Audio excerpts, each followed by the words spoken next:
Hello everyone, it's Oliver Harper here, and I'm back with Rob Hill to kick off the new year with a commentary to Terminator Dark Fate, which finishes up our Terminator series of podcasts. So Rob, are you looking forward to chatting about Dark Fate? Is it the worst of the new sequels, or possibly the best?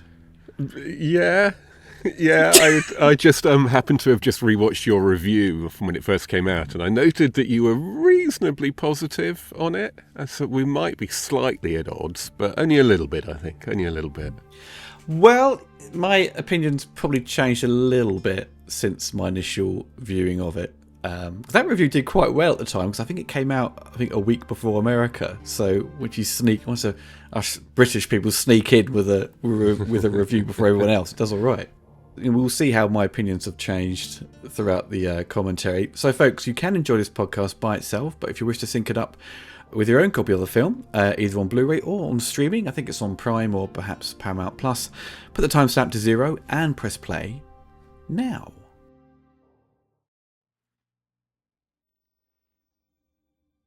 So, yeah, I think when it did initially come out, I think the opinions was that it was better than Genesis and Salvation and number 3, because it had Cameron back in control, and it didn't have scenes, I suppose, that kind of particularly annoyed people for comedic purposes.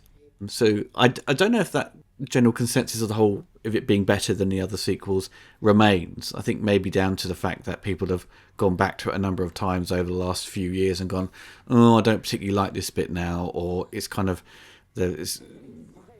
their sort of positive nature towards it's being sort of diluted, due to other people's opinions, where they've kind of people listen and being somewhat, oh, that's kind of justified in what they said, and you hear the sort of the opinions of Tim Miller, the director, and James Cameron at odds with each other, and the fallout of that, and what Cameron has admitted to is kind of somewhat done some reputable damage to the film, and if none of that hadn't come out, I think, because Tim Miller wanted this to do his own take on Terminator, and I think having worked or knew Cameron beforehand, he got him involved to develop this kind of new story, but Cameron was adamant that Arnold Schwarzenegger had to be in the film, because he was his friend, he kickstarted the franchise with him, he's extremely loyal to him, which is, a great thing to hear, but it's also, it does kind of, you have to come up with excuses as to why the Terminator's old all the time. We've done that.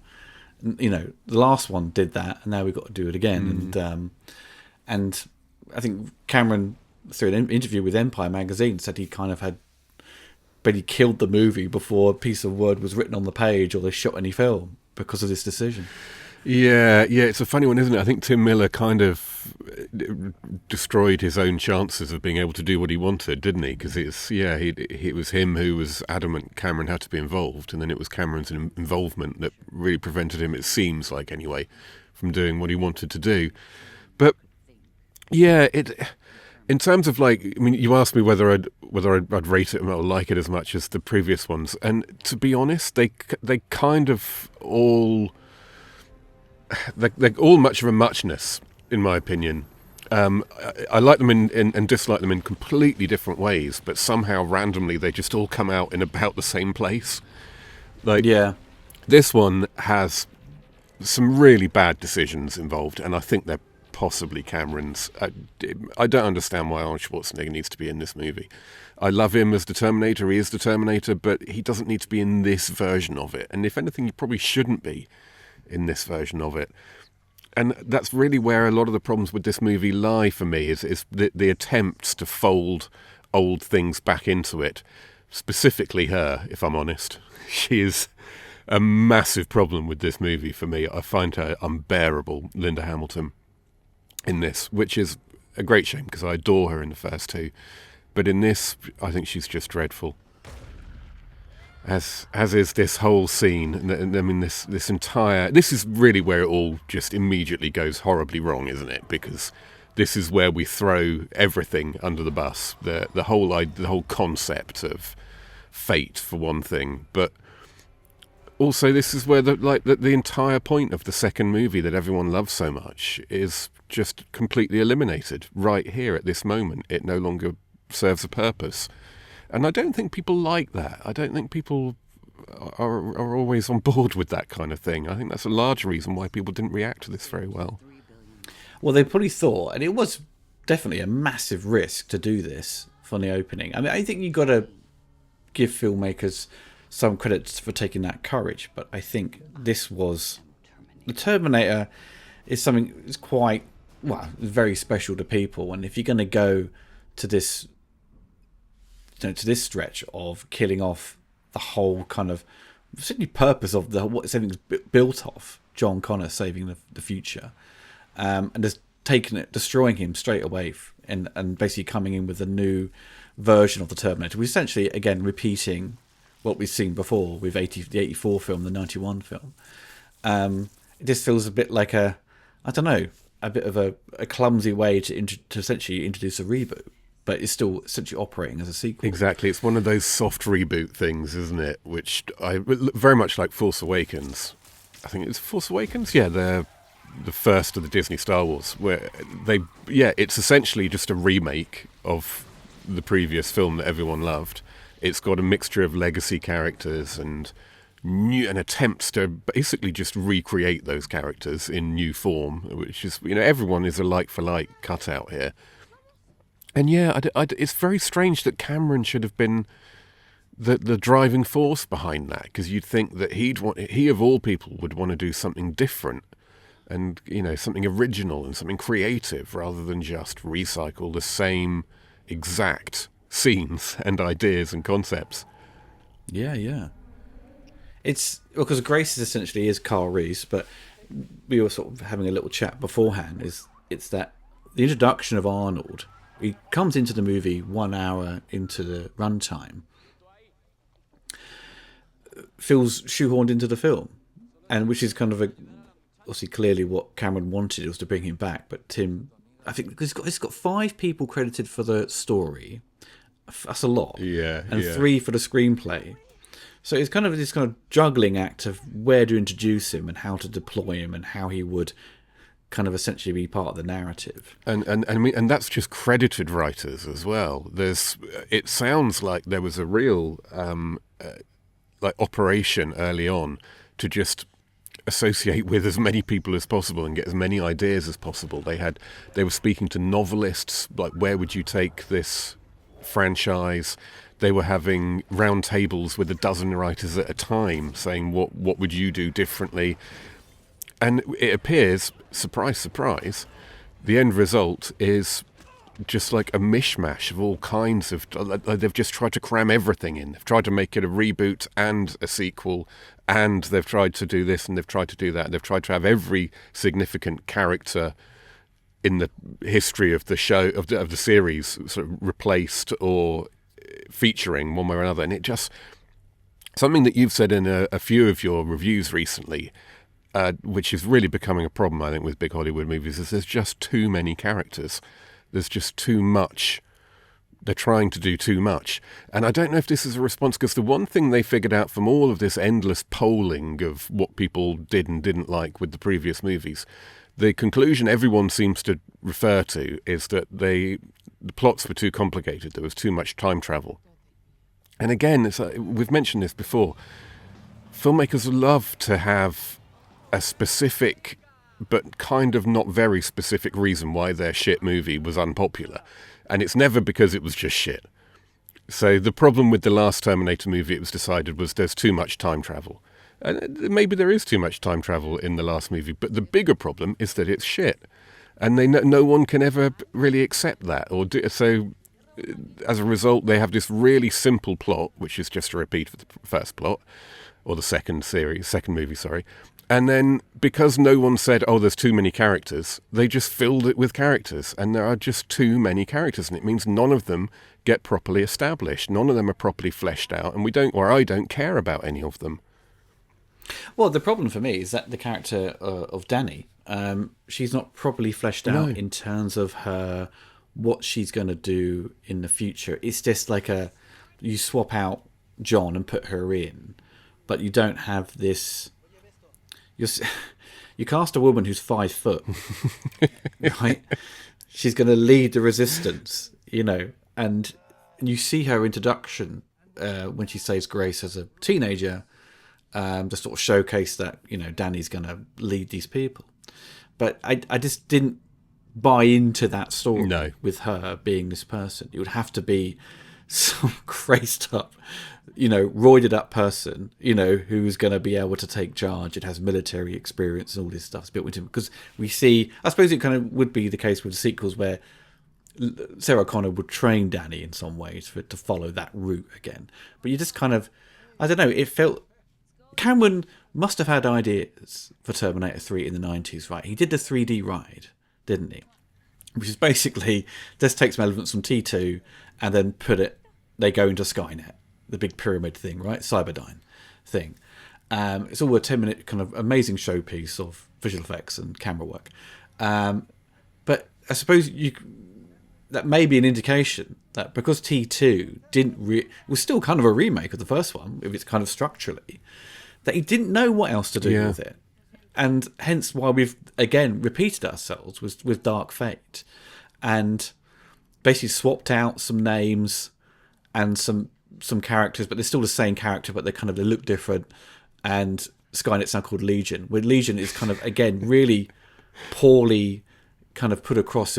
It's just like they just changed the name, but made the design of everything kind of look a bit like underwhelming. Because they introduced Rev 9, who appears now, which is, you know, quite a cool effect, how he kind of appears in the sky and falls down, right? It's fine, good visual effects. But he creates a double, which was kind of the selling point. But Genesis had done this double idea, hadn't it? At the end of the film, he's fighting Matt Smith, or whatever. No, not Matt Smith.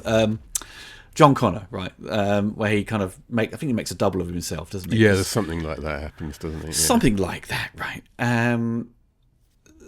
But they sort of deploy that a little bit more here and make use of it so he can create two of himself. It's still, again, like a dark endoskeleton that has liquid metal. Again, it just creates stabbing things. And again, it arrives naked, despite the fact that, as we're now seeing, it doesn't need to be naked because it's made of liquid metal. Its clothes are made of liquid metal when it chooses to have clothes. So it means it voluntarily chooses to adopt a state of nudity to travel through time, even though there's no reason for it to. Well, he has to touch something. But why not? Why not just arrive back wearing whatever uniform it wears as it's wandering about in the future in its normal life? There's absolutely no. It's a minor point, but it only struck me when I was watching it last night. It's the same with the liquid metal in Android in T2. Why? Yeah, it doesn't actually have to arrive naked. It could arrive in clothes. Anyway, sorry, that's a minor point. The idea of it being set in Mexico is kind of fine because Terminator 2 had dealt with that kind of location, right? So I don't mind the change of thing. And you got the idea that people have been replaced by, you know, machines in a factory. They all act surprised, like that thing would have taken a while to be installed anyway. I know, I was thinking exactly the same thing. And even in Mexico, surely you don't just arrive to be told you're out of a job. You need some form of, I don't know. Exactly. But it's, again, a little bit on the nose of it's kind of showing you, it's just like the typical things you'd put in a script to show there's things are evolving, you know. I think when I reviewed it at the time, because the sequels with Rise of Machines, Salvation less so, but with Genesis there was kind of so many fundamental problems with things that were kind of, one, irritating or clumsy writing, or just kind of mad ideas that just didn't seem to fit within the remit of what Cameron had done in terms of tone. This felt like it kind of goes back to that tone, and doesn't get too crazy with its ideas. It's, again, very straightforward. It's very just, they go back in time to save the future again. We've seen this kind of all before, but it's kind of giving you new scenarios and locations. Yeah, it's not original at all, but I think in terms of what I think at the time, my initial reactions were, the action is really well done. Yeah, that's true. Yeah. What the inevitable chase that's going to occur in the next 5 to 10 minutes is, a lot of it's live action, and it's really well edited. And then you've got the plane sequence, which is very ambitious for what they were doing, even though I'll comment on the photography later, because the nighttime scenes are abysmally shot. and you got the fight at the end again in a somewhat of a factory, right, setting, and it opens with a factory fight. Yeah, so. and don't forget the knackered, battered little pickup truck being chased by the enormous truck on the freeway, and it's exactly the same as both the previous movies. Yeah. So there is this kind of like, have we officially run out of ideas? Or are we not even trying? Are we just accepting that we're doing this for a new generation and the most undemanding of the previous generation? Because, I mean, even if this is like... I mean, I don't know if these are deliberate references, but this reminded me so much of the Roses scene in the mall in T2. It's exactly the same musical cues, it sounds like. Same editing, same... slowed down, ultra dramatic realization of what's... I don't know if all these things are deliberate, but there's so many of them that it gets a little bit out of hand in terms of the nostalgia thing. I think because there's been so many sequels and not much between them in terms of time, to do callbacks and throwbacks feels a bit redundant, because they've already done the callback and throwback in the last film in some way or another. Well, this one has another little bit of throwback to the music that's played in the bar at the beginning of Terminator 2. Yes, I noticed that. Yeah. The woman sees Arnold naked and she goes, "Oh." That bit, I love that little moment.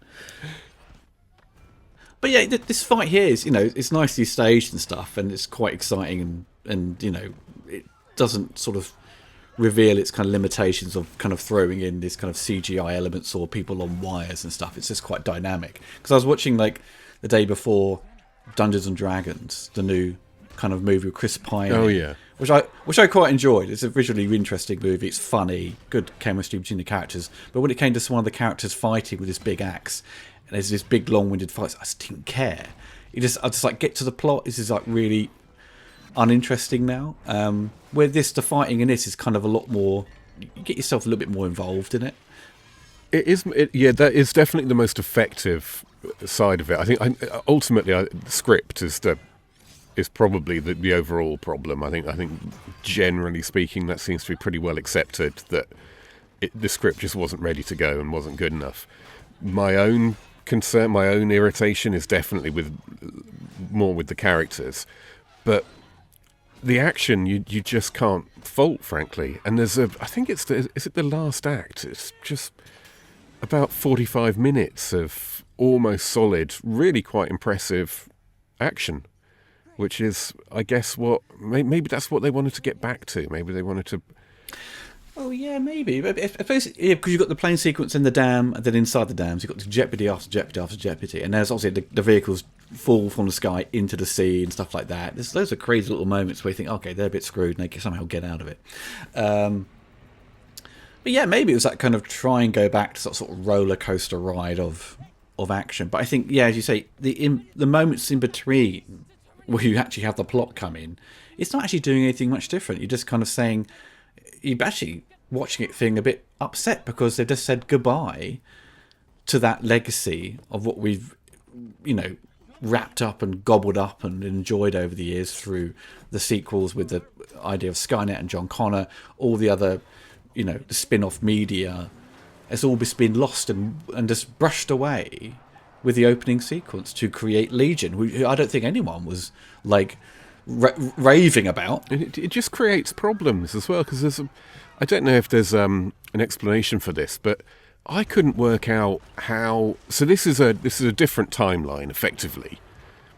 So Legion is now the AI force that takes over the world, and so on. So when she is sent back by the good guys in the current future, she is sent back to with this code, with these GPS coordinates tattooed on her, and those coordinates are for Arnold's place in the forest, his cool hangout, which is where he's been sending messages to Sarah Connor from. So first of all, we've got to get our heads around the fact that the Terminator, essentially the Terminator of the original movie, essentially the Arnold's original character, developed a conscience immediately after executing It developed a conscience and then started acting altruistically, which fine. But my bigger problem is how does the Legion of the future know anything about the Arnold of the other timeline? How do they have his coordinates? How do they know, how have they communicated with him and established that this is a safe place? Well, yeah, Legion, the bad guys, they don't know his coordinates. So those coordinates would have been... Sorry, not Legion. I mean the good guys of the future who are fighting Legion. How did they know about Arnold? And how are they? What's their deal with him? Well, I suppose it's already implied that this has already happened and Danny is tattooed as coordinates on Right, her. so it's the old causal, it's the circular, the chicken and egg thing. Right, okay. Because James Cameron said, the prospect of doing a sequel, because, well, we can ignore the other sequels, like 3, 4 and 5, because this is now a separate timeline. You can do that with time travel films, and everyone kind of accepts that, don't they? And that's why they've just gone with this new direction. So you could still get back to that timeline, the original one, with another follow-up, which they are doing. I think Cameron's planning to write another reboot of it all. That's the problem with these films, that they come in, let's go in a different direction. Oh, it didn't do as well financially. We're going to scrap that. So that'll be the 4th reboot. Well, yeah, because Genesis was supposed to be a new trilogy. So was Salvation, and Rise of the Machines. I don't think maybe we touched upon that there being sequels, but I suppose it kind of implied that maybe Salvation could be somewhat connected to it. It had the same writers involved, but it was never indicated that it was like a sequel. I suppose it kind of was, but it was, yeah, it's still Skynet, so it's still essentially a sequel, but different actors. Yeah. But when we see the future of this movie, it looks like Salvation. It's grey as fuck. There's none of that blue hue to everything, the blue lighting of the night. Mm-hmm. Yeah, it's, I don't know. It feels like someone said, we don't have to have it be Skynet. We could have it be Lee. And everyone went, oh, what a brilliant idea, without anyone actually stopping to say, well, but why? What are we achieving here, other than in 5 years' time, 2 idiots are going to be sitting at their desks talking about it, and one of them's not going to understand how the coordinates for Arnold's... How could she have been given those coordinates without having been given the coordinates first, if you know what I mean? Yeah. With the case of Arnold being thrown into this, it does feel like, even though it was very much from the get-go, Arnold had to be in it.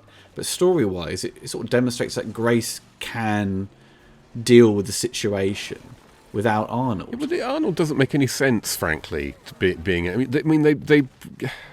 They bent logic a little bit to get him into the second one, frankly, having him being captured by the good, but whatever. But he's an agent of the villain. It's there's no need for him to be the same. It's only because he's so popular that he's ended up being in all of them, or most of them. Funnily enough, I got halfway through this last night, and I have no memory of it, just like the other one. I got halfway through this last night and then started thinking, oh shit, I thought Arnold was in this, but he obviously isn't. And then he is. I was also a bit like gutted that Danny's brother gets killed off. Kind of a character who's a very nice character, which, is supportive all the way, and this gets kind of carelessly killed off. But then again, that would be the inherent problem of too many characters. Yeah. If he tagged along, and if would you be annoyed if less annoyed? Sorry, if John wasn't killed off and it was John in this with his mother.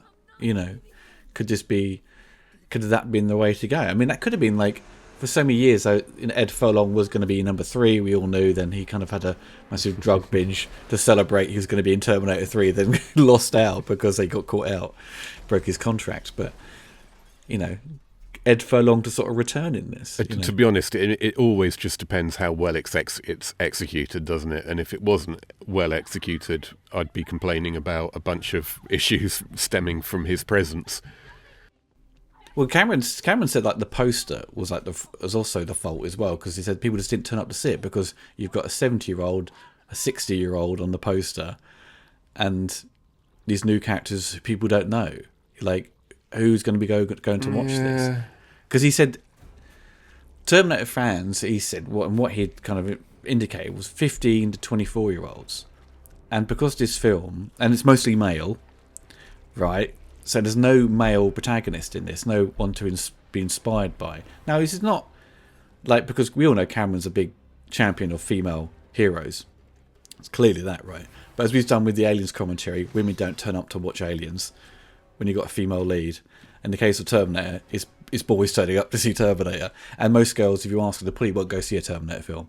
So they've not understood their audience and market, I don't think, in trying to be, it's all fair and good to have these female characters, because Grace herself is kind of, she's introduced as she's got a kind of a short haircut, male kind of haircut, in a guy's clothes she's stolen. She, it's essentially a female instead of a male. There's no difference between her and Carl Reese, really, in the grand scheme of things. But it's, I feel like that. I don't know. I mean, what's the process? I can't remember the name of the process when you constantly soliciting opinions from. It's like when you screen test a movie and you. Yeah, I can't remember what it was called, but their explanations or their understanding of why it didn't work seem to be reliant on the same sort of philosophies as what led to it not working in the first place, which is listening to what people say when you ask them questions and overanalyzing these things. And it's like, this film didn't.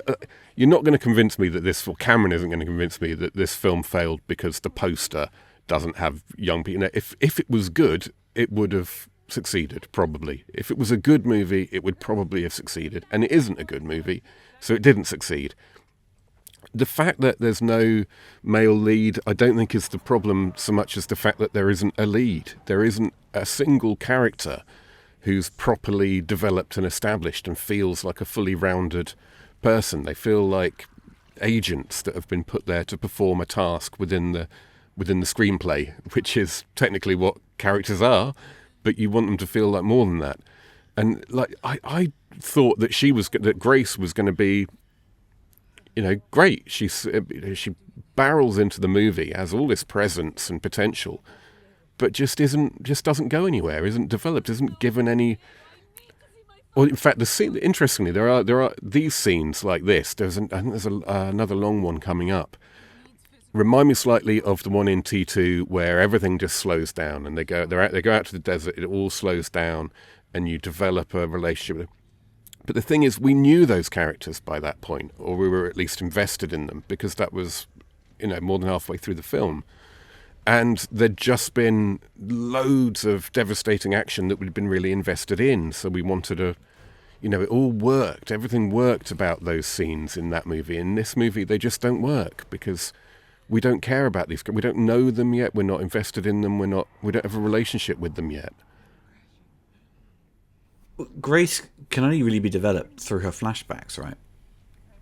Because to sort of show the audience her backstory, and there isn't that many of them, and they're very short. Oh, just some scenes of just these two connecting, like scenes like this, but a bit later in the movie, spread throughout the movie, and that actually get into some meat of character stuff. But her backstory is just basically Carl Reese's. She's like, well, from Genesis, where he's seeing these rockets go off or things turn to shit. Like, Grace sees this, massive Boeing plane crash in front of her as the world turns to shit within like 3 days. And maybe that was always the argument you'd brought up very early on. It's like, do we want to see this future? Because you only need it in small nuggets to sort of give you enough information. So that's why I don't really fall back on it that much. But in the case of this, if they're pushing this new idea of Legion and what it can do and how it was developed, they need to show more of that. Unless they didn't have anything to show because they hadn't really thought about it and just swapped Skynet for Legion. Maybe that's a lot of what got cut, because it's famously... Well, I think Cameron said he cut 45 minutes. I don't know what he was doing in the editing room, being a producer and contributor to the script, but apparently he was in charge of it. So, well, yeah, that's what kind of caused the frustration for Tim Miller, because he'd come off Deadpool, right? extremely well. He shows that he can do action and do comedy. You know, he can do all. He's kind of, you know, multi-skilled in that area. But I think after this, he's not done any movies. He's just executive produced like some Sonic sequels. I'm like, fucking hell. He must be.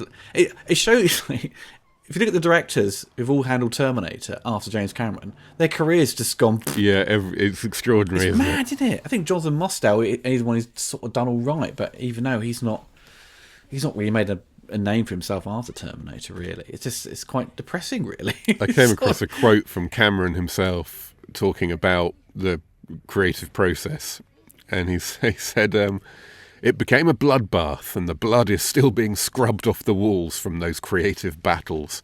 This is a film that was forged in fire, but that's the creative process, right?" Yeah. I mean, I'm not going to tell James Cameron what the creative process is, but I mean, I think Tim was warned, I think, before taking the job not to do it.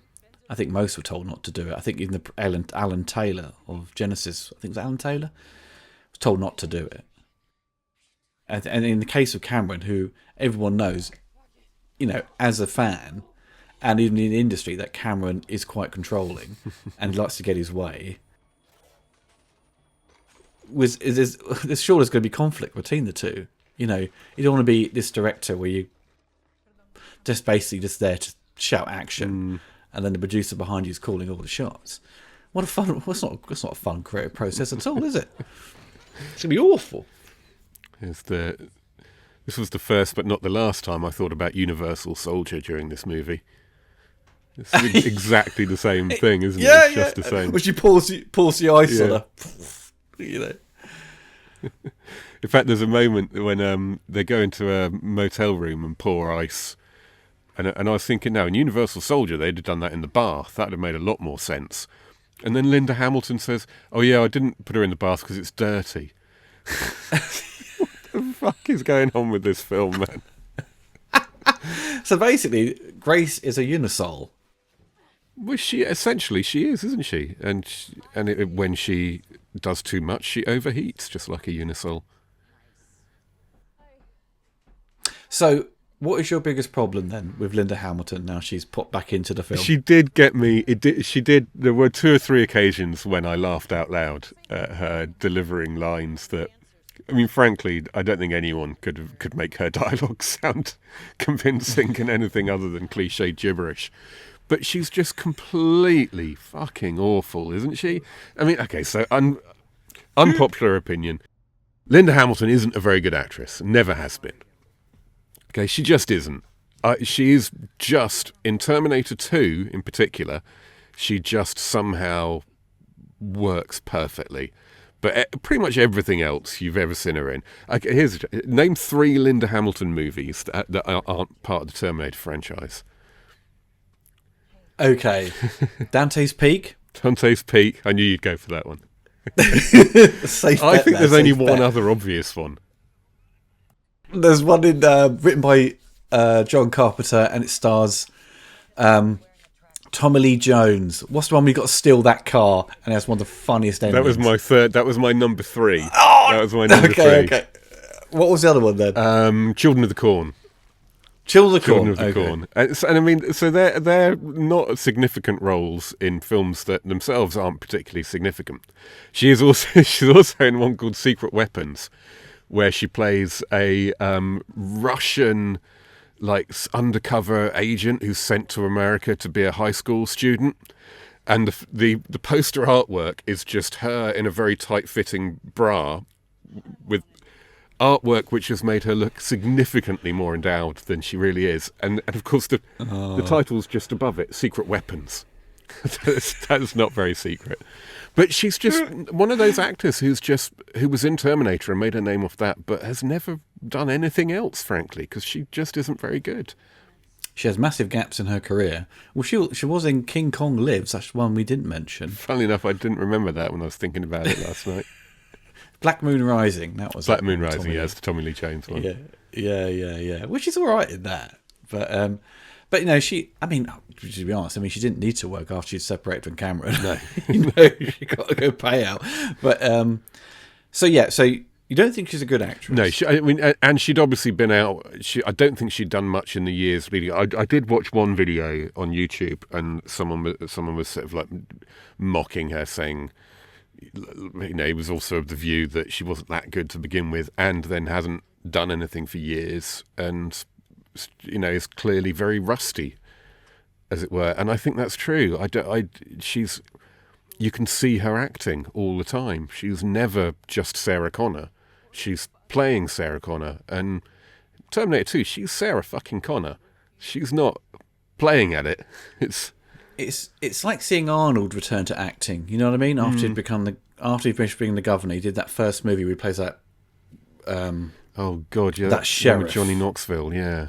Yeah, everyone commented how rusty his acting was. You think, oh yeah, has Arnold forgot how to act, sorry. So maybe it's the same with Linda. She hadn't really sort of got back in the swing of things, and also just got paid a huge amount of money to come back and do it. And you saw in interviews about Graham Norton and stuff, she's still funny and charismatic. But I think when it came to the acting, Natalie said that I was watching it. My girlfriend was like, I think she needs some sun cream because her skin just looks very weathered in this. Yeah, I know. She's got proper leathery handbag, isn't she, in this? Because she's not that old, frankly. And I'm not saying she looks great. She's Linda Hamilton. She's gorgeous. But yeah, she's been in the sun in the interim. I think they said they had to give her a stunt bum in this to give her a bigger bum. Really? Yeah. Well, you get to that age, everyone gets flat arse, don't they? So this is the future. This is the future, basically. What is it? Like Starship Troopers mixed with Halo, the video game, or something. Their guns as well are so long. It's like trying to hold them. Yeah, it's just generic future, isn't it? Future space war. You see in the first-person shooter game. Space Marines. Yeah. When I saw this, I was like, oh okay. But I suppose for once, when I saw this, like, because we saw in the other future war moments in the Skynet future that they could take these fuckers down relatively easy, but they're just outnumbered, right? But in this, these are Rev 7s. Yeah. That they're really difficult. You're really screwed. So it could have made sense for them to send someone back in time to sort of save them, right? But also when we see Rev 9, slightly more advanced, but it seems doing the same thing.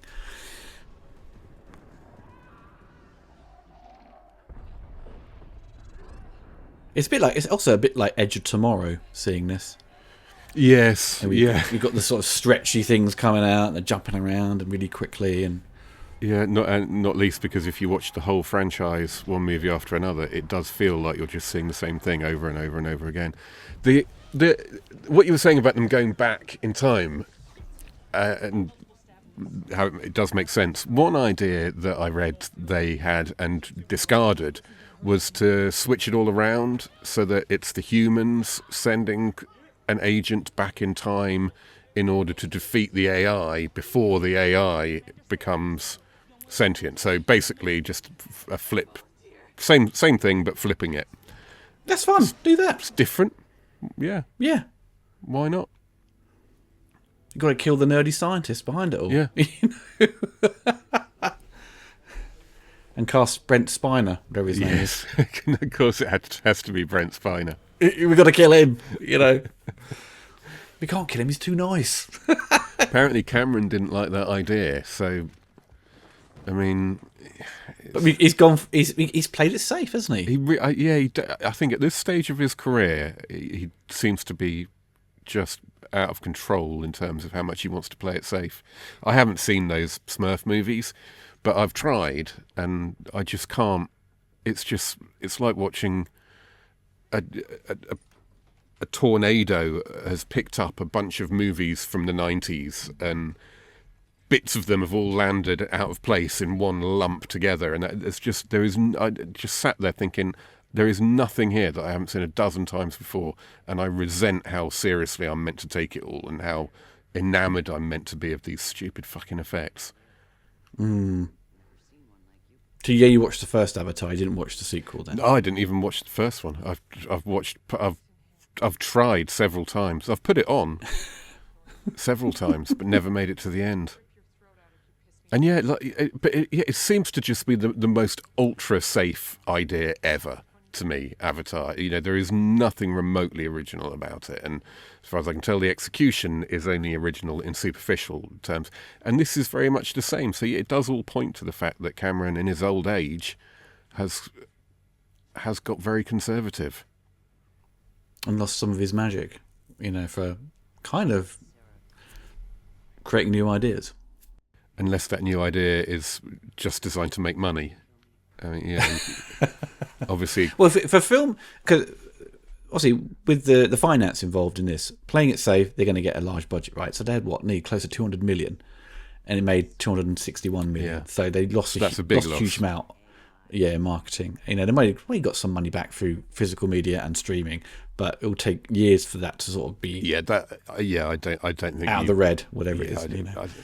You don't make any money out of this movie. I don't think ever, which is a shame. But yeah, it's people involved who have probably had some sort of kickback on exactly profits, and everyone involved whose careers, and because this is what happens when you do these big movies, isn't it? It's like, whether you're the director or I don't know the actress's name playing Grace. Mackenzie Davis. I mean, maybe she has gone on to be hugely successful. I've just not noticed her. But so often you get tarred with the brush of failure, don't you? Just because you've been part of a failed franchise entry. Well, Mackenzie Davis had a minor role in The Martian before this. She's the one who sort of spots Matt Damon moving the machines around, like they're taking photographs, aren't they, of Mars, and it's moved. And she's like, "Oh my god!" and spots it and reports it. She's in Blade Runner 2049. Yes, as one of the I did prostitutes or something. That actually, yeah. Who sort of doubles up with his AI so he can, have sex with it, basically. So, but I think she's done all right after this, But Tim Miller, as we've seen, hasn't gone on to direct other movies, just down to. I don't think we could look at that and go, he was a bad director, don't give him a job. But there is that kind of like, you're on that wave of success. You do a big franchise movie that has a lot riding on it and so many expectations, and you kind of following up from bad sequels. It's still kind of a bit of a risk, isn't it, involved? And I think, as you were saying, where they swapped the idea of like, let's go back and send a human back to kill the AI early on. You could have done that idea a bit more risky, different. It's still kind of playing up the same premise, right? But do it for less money. Terminator films don't need to be T2. They don't have to be Terminator 2 every time where you're spending 100 million. You can still do a Terminator film for 50 million, which is kind of the inflation wise of the 84 film. In terms of budget, maybe a bit less than that, like 30. You can still do that kind of movie and go back to the horror sci-fi. Doesn't have to be. This is going to be the summer blockbuster, of this year. Doesn't have to be that. Because this was a big risk, frankly. A $200 million budget on a franchise that's running on 3 disappointments in a row, basically. Running on steam. Part of me is surprised that they actually got that sort of money. I think Cameron. Having Cameron involved would have given them, would have, for investors to put more money in, the banks to go, okay, we can put money in this. Because this film's got 5 names attached to it. Like Skydance, obviously, who'd done Genesis for Paramount, in connection with Paramount. But obviously had the rights to do it. And Cameron back involved with Lightstorm. I think there's 2 other companies as well. There's some Chinese production company who had a load of money in it as well. Wouldn't surprise me, yeah. Yeah, so I watched this last night, like I say. I don't think I'd recognise the woman sitting in the back seat of this car if I saw her. I just cut to her then. Obviously I know who it is because I'm watching the movie, but if I wasn't aware I was rewatching this, I wouldn't have even recognised her, I don't think. For sure. Maybe that's my problem, though. I am a bit odd.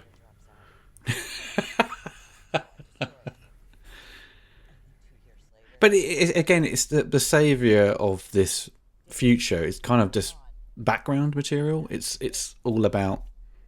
Really, it's about Linda Hamilton's kind of story at the moment mixed with Grace. And Grace, really, the dialogue for Grace, for the first half of the movie, she's not likeable.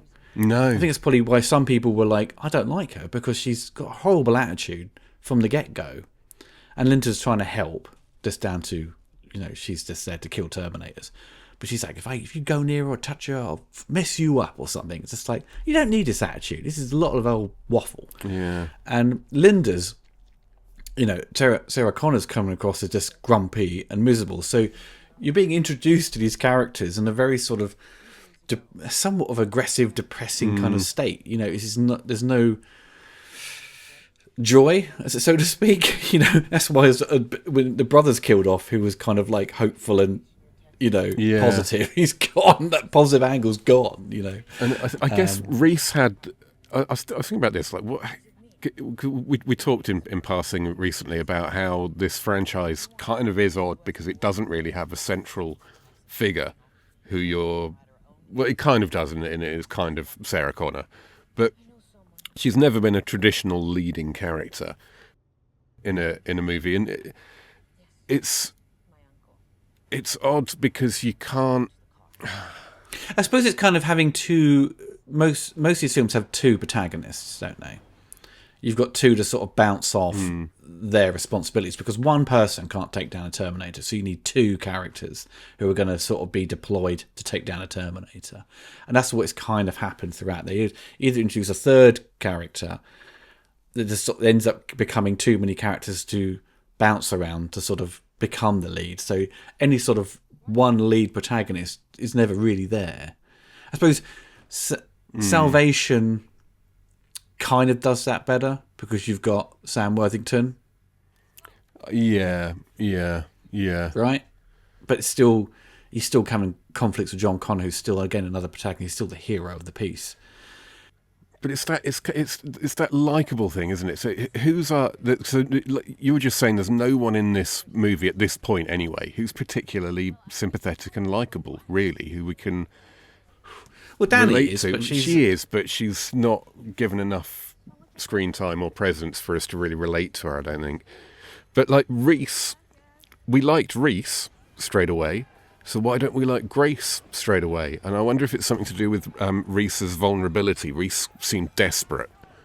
Reese was like, you got this palpable sense that he was a human who was willing to do anything to save another human, whereas she's not that relatable. At this point, I wasn't even sure what she was. Like, is she an augmented human? I mean, that could just be a cyborg.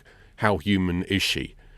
It takes a long time to understand that she is actually pretty human. That's not good when it takes you a long time to understand that one of your main protagonists is pretty human. I think because Carl is definitely more relatable. Kyle Reese, and I think he just has a bit more era, has a bit more of the essence of being cool, despite wearing tramps clothes, throughout the film. I think he's more relatable ultimately. Yeah, and as I was saying, it just goes back to the dialogue Grace or Mackenzie Davis has been given, which is just like this kind of aggressive attitude from the get-go, and just like, oh, I don't particularly like this person at the moment. I like I say, I had no memory of this, and so rewatching it, it wasn't until the actual Terminator arrives that I realised she is indeed the goodie. I'm watching this film yesterday in 4K HDR. Even when I saw it at the cinema, the nighttime scenes in this movie are borderline unwatchable. You can't see what's going on half the time. And this is at the time, this and I think the year before or 2 years before was The Mummy with Tom Cruise, which is a dreadful film. And that had nighttime scenes where you couldn't see anything. And it's just this modern way of grading movies and lighting them, which I just detest. And it's happening a lot with, especially it happens a lot with all the Disney Star Wars shows. They have a lot of nighttime scenes. You can't see a fucking thing. It's not a show you can watch in the afternoon with lunch. You can't see anything. It's like, what happened to how you lit movies with nighttime scenes? Either you do day for night, like a trick, the old used to do, and George Miller would do it with Mad Max, the new ones. You can see everything, and it looks artistically interesting. But trying to create a realistic way of lighting a nighttime scene, this results in you can't see anything. Yeah, I think I've talked about this before, but I think a large part of it is not just a choice. A large part of it is down to the fact that these movies are all graded in totally black, totally optimum situations, environments, and in a totally dark screening room, what you're looking at is very different to what you see in an Odeon, or let alone on your TV at home in a lit room. If you're in a totally dark environment, a really dark image is a lot easier to see properly. Yeah. And I just seem to have forgotten that there must be some sort of set standards where you have to have these movies. If you have a nighttime scene, it's got to be this sort of level of brightness to sort of to account for any issues on different displays. They don't think like that anymore. They're not interested in that kind of thing. I think gone are the days when Stanley Kubrick would actually send a representative to every cinema in the States in order to make sure that the projector levels were at the correct point. Can they see everything in Barry Lyndon? You know, all those candles. Can you see those candles? You know, it was just little flashback scenes. Basically, yeah. Danny comes along, who's 5 foot, takes down these guys who are clearly 6 foot more. You know, it's like. That ain't going to happen. Again, I did keep wondering if this was a deliberate choice, casting someone who's... Because I thought she was... I looked her up, I keep forgetting her name, the actress playing Grace, thinking she was going to be like 6'3" or something. She's 6 foot. And she's 5'10". 5'10", all right. She looks quite tall, though, So in the film. She's not, freakishly tall by any means. But in this movie, really looks it, presumably because she's so tiny. My friend who's like 5'10", he'll be shouting right now, "This is normal height, Oliver." You know, 2 guys who are like over 6 foot, like moaning about short people.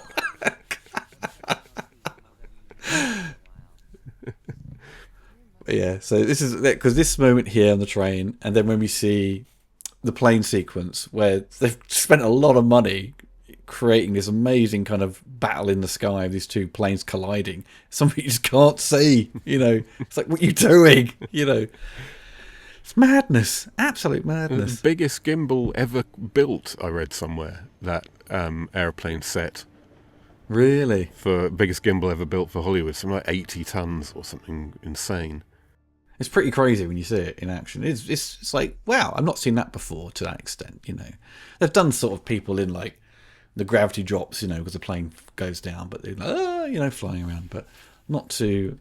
Often that creates a lot of slowness, doesn't it, when you've got people in 0G for a moment, but this sort of really has fun with it.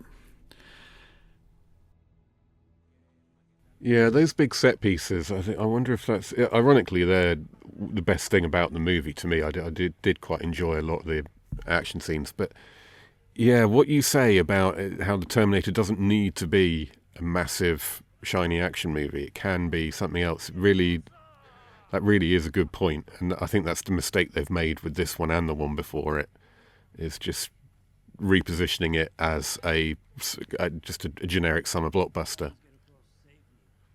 I mean, the look of it, it doesn't scream to me like it's an expensive film with all this photography. It looks like a TV show. You know, nothing's like wow. Like, if you look at Terminator 1, it feels like a film when you're watching it.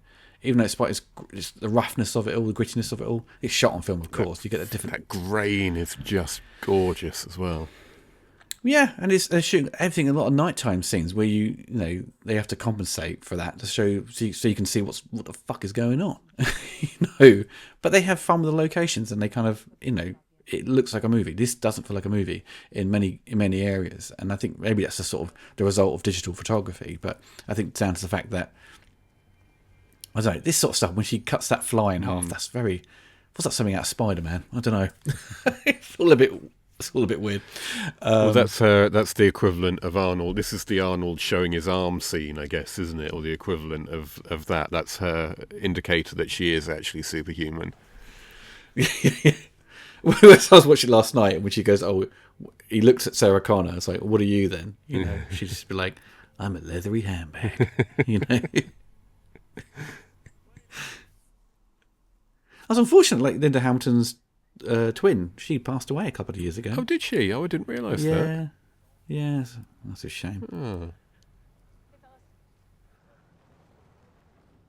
So what do you think of Rev 9, Gabriel Luna? Yeah, again, I saw a few reviews and so on, saying, yeah, you're great, but I don't. He didn't do it for me personally. There was the one from the last Terminator movie, the one before this. I can't remember anything about it now. It's completely left my mind. But I do remember thinking he was really good.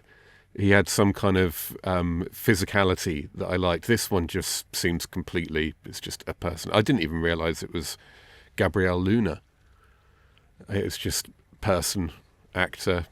There he is. Yeah, he still has those little moments where he has to be a human, doesn't he, for conversational things. And he can kind of read them to sort of give the right response. I think that's down to the writing. It's fine, but again, it's still the impression Robert Patrick gave was so memorable. It's difficult to sort of write that down on paper to sort of make the next person do the same. I think every person who's played a Terminator since then has really struggled to, what else can I do apart from essentially mimic him? You know what I mean? Yeah.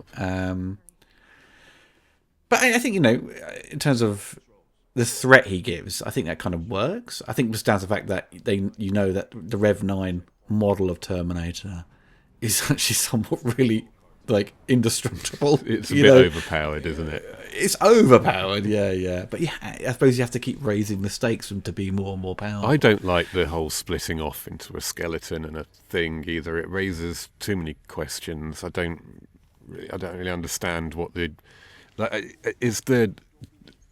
are they each as strong as? Are they each like half as strong as they are when they're one? And I think stuff so. Like that? Yeah.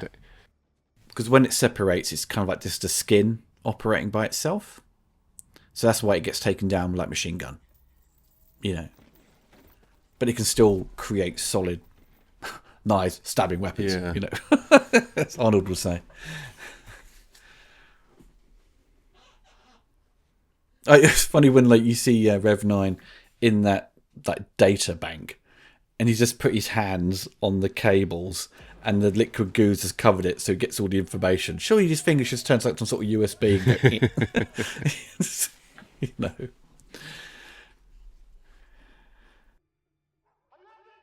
Yeah, apparently, Miller was surprised that he thought that there was meant to be some kind of social commentary going on with this scene, and then the subsequent one in the detention centre.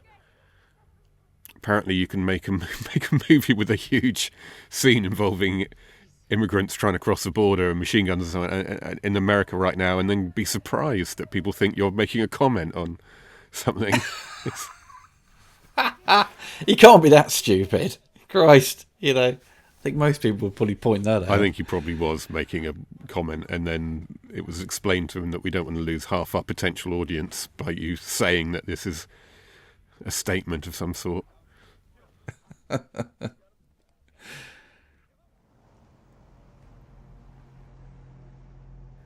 Well, there's a little moment, because later on, because Grace goes to the security lady, goes, "We keep the prisoners." "Oh, they're not prisoners, they're detainees." Yeah. That's a good little line. But I do like how Rev 9, his ability to use stuff around him, like in case of to take control of a drone, I'm just going to crash it into him.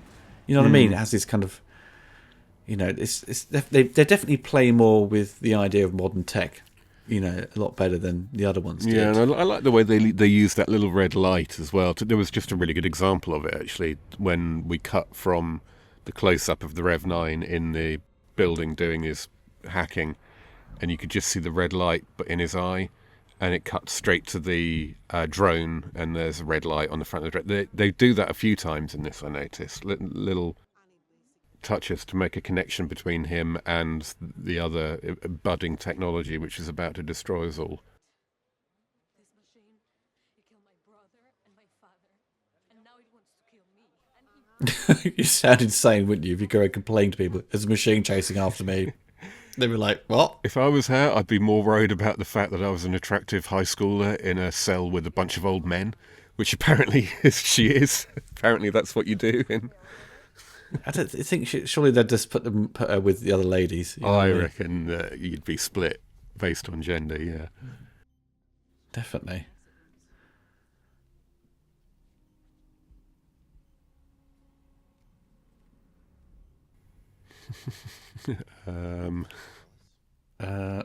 Crackhead? No, you'd be. They do the X-rays, don't they? You don't really get to see much of what they've done in terms of augmentation, because in the deleted scenes, there's a couple of extra ones with Rev 9 sort of doing his, hunting them down, and there's kind of two flashbacks to the future, basically. One where, because in the film she just goes, I want to be part of the program or something to be augmented, and it cuts away, and it feels a bit like there needs to be more an explanation there, or like more of a sort of continuation of that conversation. And there is a scene where she's in hospital and she has to sort of say to the nurse, she's all bandaged up, she saved her captain, which she was doing in the flashback, and just says, oh, I want to be part of the program, to be augmented. And then there's another scene where she says to Danny, send me back. So she says, I want you to send me. She goes on her knees to beg, let me save you, she says. So that's a little moment there I think they should have left in, just to show there's some sort of, their connection in the future. Again, it's because it's supposed to, this relationship Danny has with Grace is far more solidified in this future, where Carl Reese and John Connor, it was always this, like, early on, the interpretation was like John knew who Carl was. He knew that was his father, so he sent him on purpose, right? But Carl didn't know John that well. He was just chosen, just a grunt from a group of them. Where now it's sort of, they've played on that more and more, so there is like this connection. That's still the same as Salvation, actually. Salvation's still like, he encounters Reese at teenage years. Yeah. But so I think their connection as a friendship, Danny and Grace, should have been kind of more sort of connected in this, because it had more potential as well, because they're kind of contemporaries, aren't they? They're a similar age, and there's a potential for a relationship there that we haven't seen before. Yeah.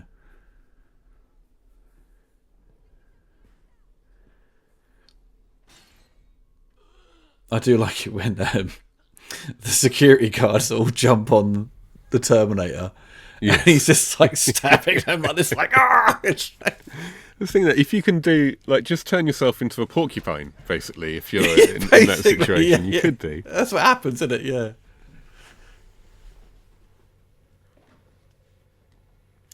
Yeah, you see, like scenes like this.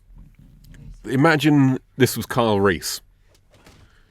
There'd be a lot less like generic, cool person. Yeah, I'm just going to kind of stroll through here, and there'd be a lot more sort of wide-eyed darting and fear and urgency and so on, rather than just like, I'm just going to act like a Terminator. Yeah, it's basically augmented. She has that sort of attitude there. But we've got the Terminator doing that. We want a contrast to that, ideally, in the.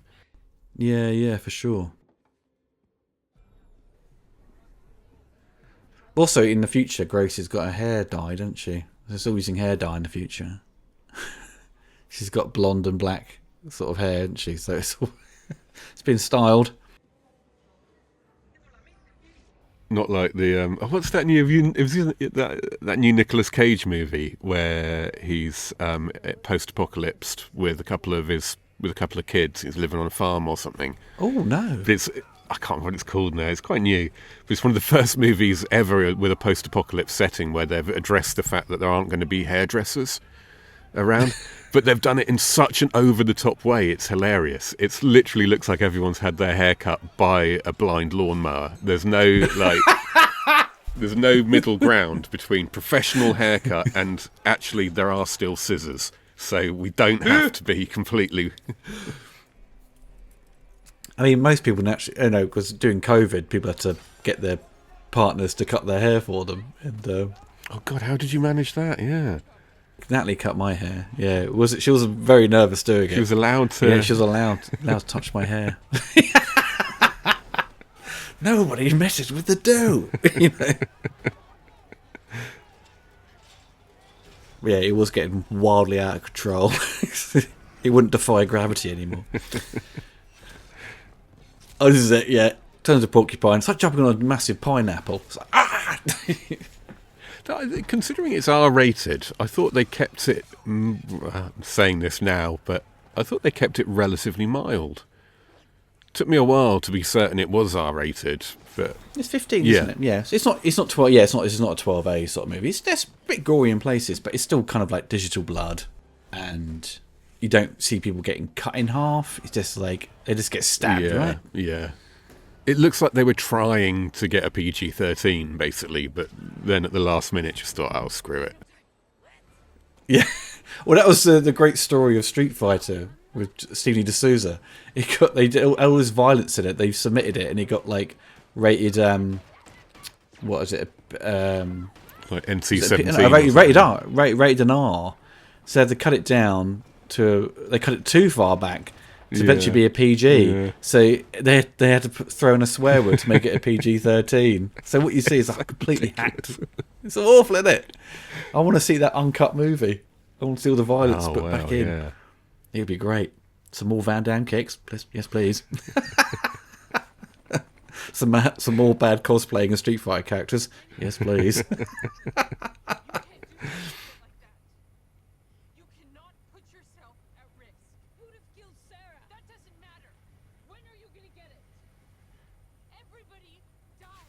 She's definitely more of a military grunt in this one, isn't she, Grace? Isn't compared to Carl Reese. Carl Reese still barked out orders, didn't he? But he wasn't. I don't know. He just. Grace is still on that sort of unlikable track at the moment with her writing. Yeah,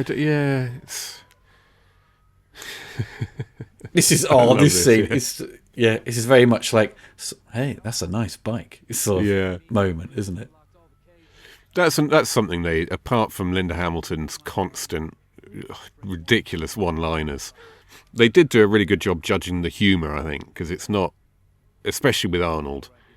I mean, I think we talked about this a fair bit in the last one, didn't we? That it's just there's far too much playing up his opposing, newly comedic personality. But in this, they're good. I think it's good judgment all round. And when he says he's like, I'm also very funny. I mean, there's a very straight face. I got a good laugh. But that's about the only time he really mugs for the camera, though. Well, there's a second mugging, a little bit, when he goes to put the shades on, and he goes, "Nah, I don't need those." He doesn't say that, but he just sort of goes to put them on. Music, and just goes, no. It's like, Oh, the music in this as well. It's done by Tom Holkenberg, who's sort of, original name, sort of Junkie XL. Did that Mad Max Fury Road. He'd done the music to Deadpool, hence why Tim Miller's brought him on. And they did use, I think they licensed the music from T2 at the beginning for when John's killed off. And then Tim does his own take on it. And it's all right. It's, again, taking the Terminator theme, which was perfected in T2, and then adding more crap on it. You know what I mean? More like instruments and stuff, and it just kind of dilutes what was there. And it's still not as good as Brad Fidell's music. None of these composers, who have all succeeded in their own right, making other great scores, just can't match what Brad Fidell had done. You motherfucker! Oh, it's great. This is a classic Linda Hamilton, isn't it? Apparently they were, I don't know if you came across this nugget as well, but they were trying to shoot for like simultaneously a PG-13 or a R-rated version. So they were doing two versions of lots of dialogue scenes. Those takes. And apparently the reason that they ended up giving up on trying to do the PG-13 version was Linda Hamilton's lines just didn't sound right without F-bombs in them, like all over the place. Get on the floor, you sponge. Or something, Well, that was like Peter Kay gag, wasn't it? When he talked about like when they reenact these crime scenes but do it for TV, and then they have to dilute all the dialogue. Get on the floor, you lemons, things like that, or you bunch of lemons, they call them. So it's so stupid. But yeah, it's again, when you go for release a Terminator film that is a PG-13, that instantly puts you in a certain frame of mind. This ain't going to be that violent. I want the Terminator 2 violence where someone gets impaled in the mouth by a big long arm, or whatever. Not someone just getting shot with digital squibs. Yeah. Or not even seeing it,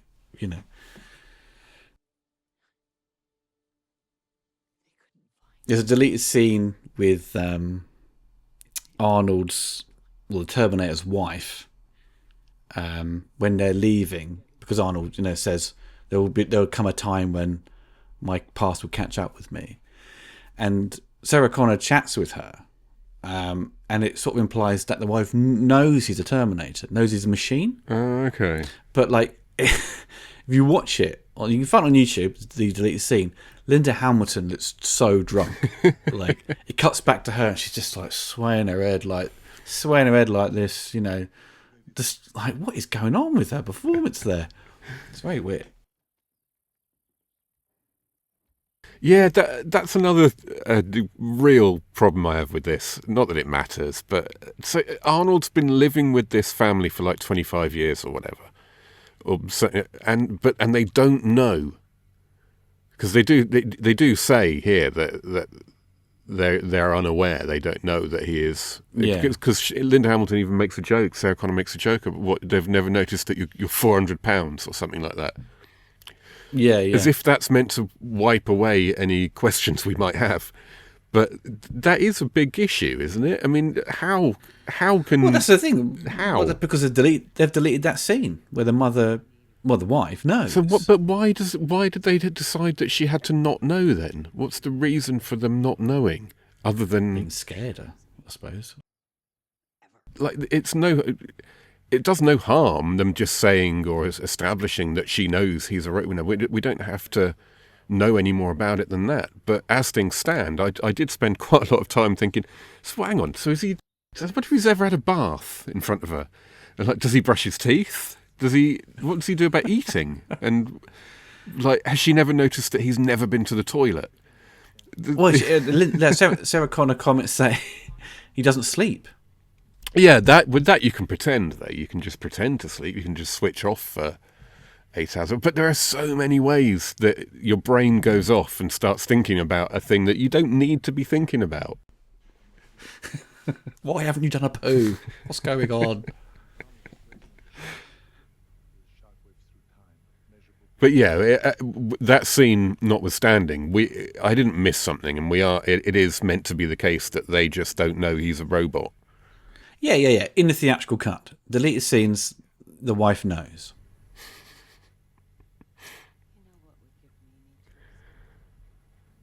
But when she shoots him, because it's difficult to explain to my wife.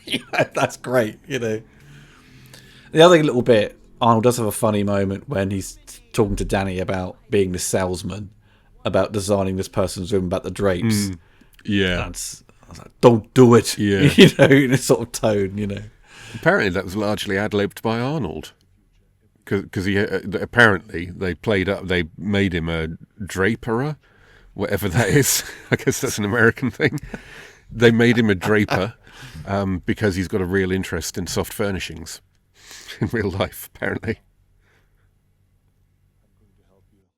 You got to squeeze in some of Arnold's humour into the film, I suppose, in some cases. But as you say, they've been very careful with what they throw in. That's they don't overdo it like they did in the last one. And that's what I think Cameron has, or Tim Miller has really sort of put their foot down on trying to keep the tone consistent throughout.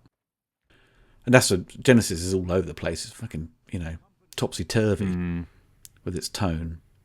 Yeah, totally.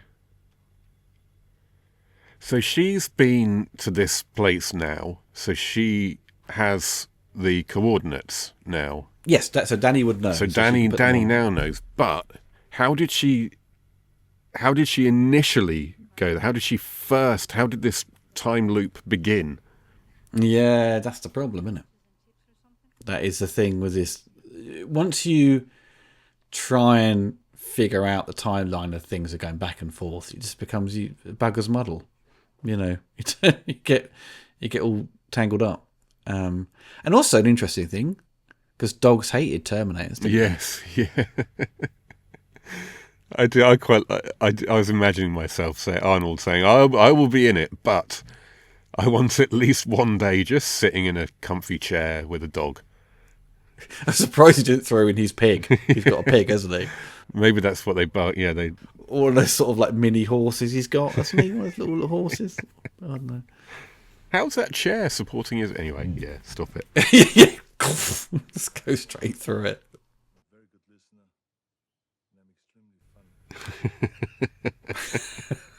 The thing is, it's not. They don't like. They don't telegraph the gags like they do in the last one either. Like that was just delivered completely straight face, totally cold. Yeah, for sure. And you've not got Arnold doing any cheesy grinning, you know. Because Genesis was all about the callbacks, wasn't it? Yeah. So in regards to this, the callbacks are very minimal. But all you're seeing is, again, just somewhat repetition. Yeah, it's recycling. And Grace's plan, she just said there, I was taken to like a mine shaft, there's hider there. What's that your grand plan? Just a hider, you know, for X amount of years. Because these Rev 9s, we live for like 1,000 years on a power source or whatever. It's just like a stupid plan. I'm going to hide her in Tesco's in the... We'll take the Highlander 3 approach. The big freezer out back. Take her out now and again to warm off a bit, you know.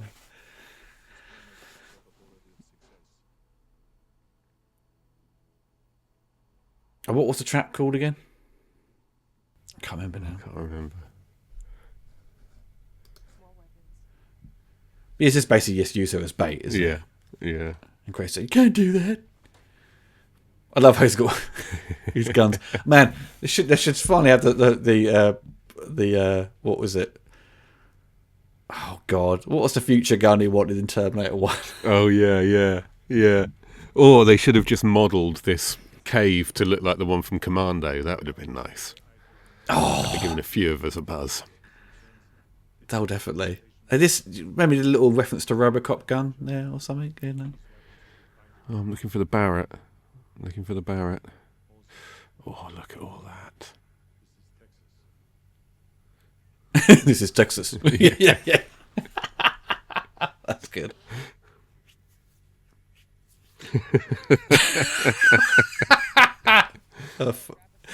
That's good. That's a little good moment. That exchange could have come straight out of Genesis, but it would have been so heavy-handed and overplayed.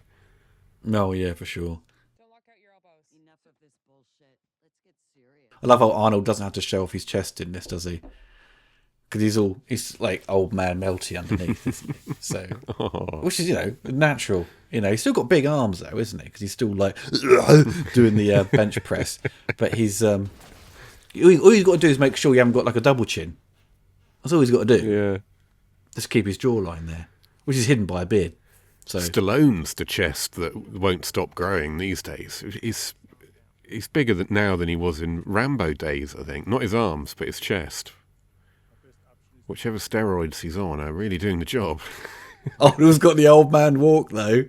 Yeah, so yeah, I noticed that actually. Yeah.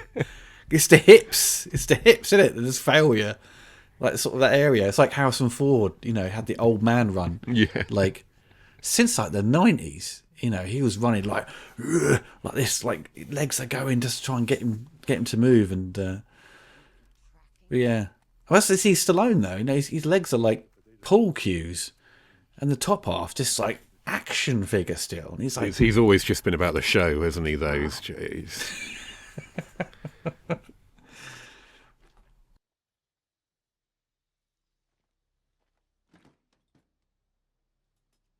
Yeah, this is a moment here. They cut out a scene where Linda talks to the wife. But again, there would have been a moment for their, maybe that was cut out, like the relationship between him and his wife, and there's more of a sort of friction there, that I don't want you to go and things like that. But I suppose it's more show and don't tell with this sequence here. It's a sort of the economy of screenwriting. It's sort of, you can kind of understand what's happening clearly, but you just sort of feel like, again, characters get shortchanged just to sort of get to the next action sequence, Yeah. And at the end of the day, the biggest problem really in this whole scene is that we have to accept that the Terminator now has feelings, which I don't feel they've done enough to establish, to be honest. They don't really establish it, but also there's no sort of finality to it, because he says, like, I still don't, understand about human emotions. Well, he says something about they're different or something. He doesn't feel like a human, but yeah.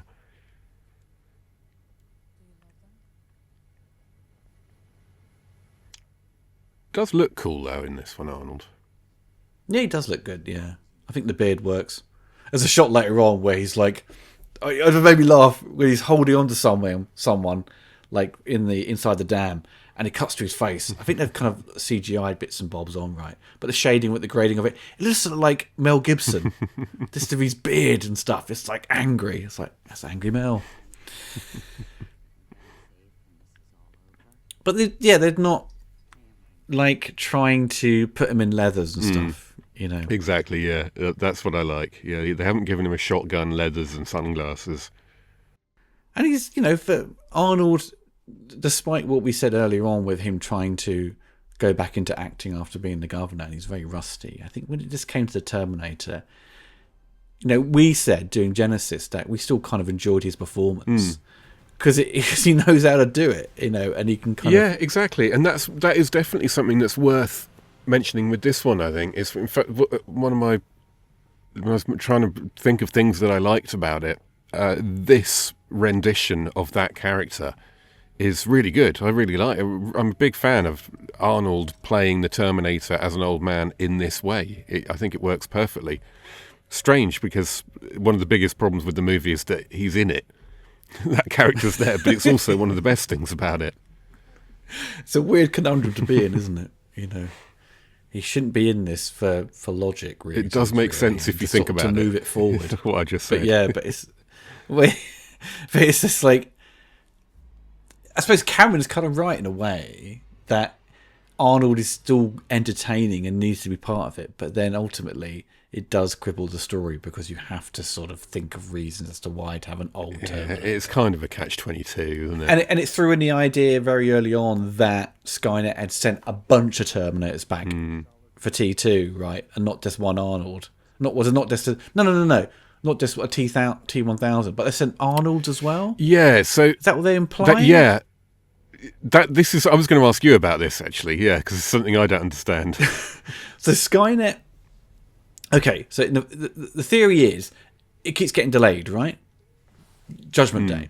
So every couple of years, Linda Hamilton said, Sarah Connor, sorry, that the old Arnie is texting her that Terminators are coming through. So every couple of years, she'd kill a Terminator. So it's getting delayed with the timeline. So then it just shifts, because she eventually stops the Skynet timeline, but then it sort of shifts into Legion, a new AI. But in those, was it like Terminator 2?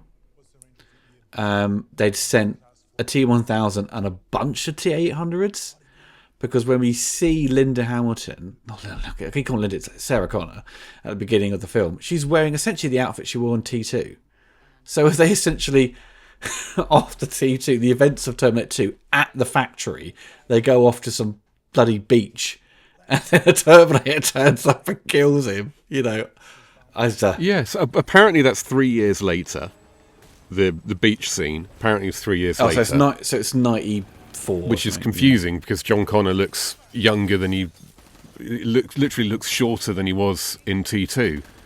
But that sent me down a rabbit hole in which I learnt that he's meant to be 10 years old in T2, or I must have read or known that somewhere, but apparently John Connor is 10.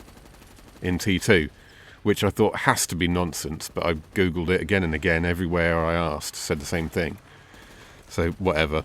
But yeah, so is that T800 the one?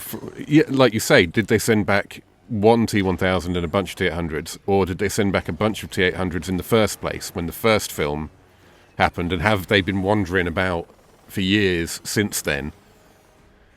Yeah. If you know what I mean. Or is it that the timeline keeps changing, and therefore... Yeah. Maybe I got the dates wrong. So if he's 10, it wasn't. I suppose T2 wasn't set in 1991, was it? It's maybe set a few years later. Maybe it was set in 94, and then 3 years later, it's 1997, which was it? Was that when it came online in 97? Oh, I can't remember now. I can't remember. The dates. Oh, I think we're overthinking it. They're not going to have put this much thought into it. But also, so. like, if her job is to assassinate Terminators, presumably then they're all T800s she's been dealing with, no T1000s. Yeah, but even so, like, she gets out of that car and just walks towards the Terminator with a tactical shotgun, and that wouldn't have taken out a T800 either. So So for years she's been destroying Terminators by turning up in a van with a shotgun and shooting them. I don't get that. Well, she pulls out a rocket launcher as well. She does, but doesn't she? I would have if I'm regularly fighting Terminators, I'd probably start with the thing that would work rather than the thing that wouldn't. Bam! Sort of appear straight away naked. Boom, boom, to get taken out. I want to see that flashback. That would be great. Where she's in disguise somewhere. She comes out of a club, kills it. One appears in like a shopping mall. Kills it again. Yeah, Terminator 6 could have been just endless scenes like in Jumper or Looper, whatever it's called. Terminator's turning up, bang, dead. Yeah. You could easily get 100 or so into one movie. One a minute. 100-minute movie.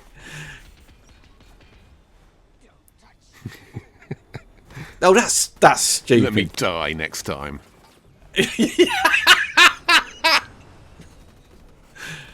So this sequence is pretty impressive how they've choreographed this, and obviously heavily pre-vised in CG, but it's a good sequence. Yeah.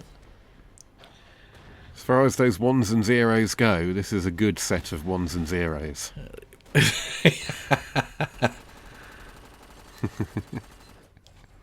Because I like how Arnold in this is that there's no sort of like a quip after each bit. He's just like execute, do the move, bum bum bum bum bum. Yeah, it's all nicely staged. I mean, it's like the amount of like Terminator comics and stuff we've had, and like you think like they've gone different directions with stuff. I think they maybe be inspired by some of those instead of just going, well, just copy Terminator 1. Yeah. Terminator 2 again, Although it's being inspired by comics that led to AVP, so... Oh, yeah, true. Yeah, that's that risk, isn't it? All the fight scenes that we've seen in our lives take place on those tailgates of those massive airplanes. Can you imagine what it must really be like? It's the windiest 100-mile-an-hour winds, absolute deafening gale. You wouldn't be able to communicate with anyone, I imagine. I guess the air pressure must mean you're constantly trying to be sucked out of the thing. Living Daylights has got it. Cliffhanger. Fast and Furious 7. Yeah. Air Force One. Air Force One. Get off my plane. That's the best one in Air Force One. Yeah. Oh, they shot the EMP, didn't they? Yeah. Ooh. Who was supposed to be safeguarding that? Wasn't me. I feel like.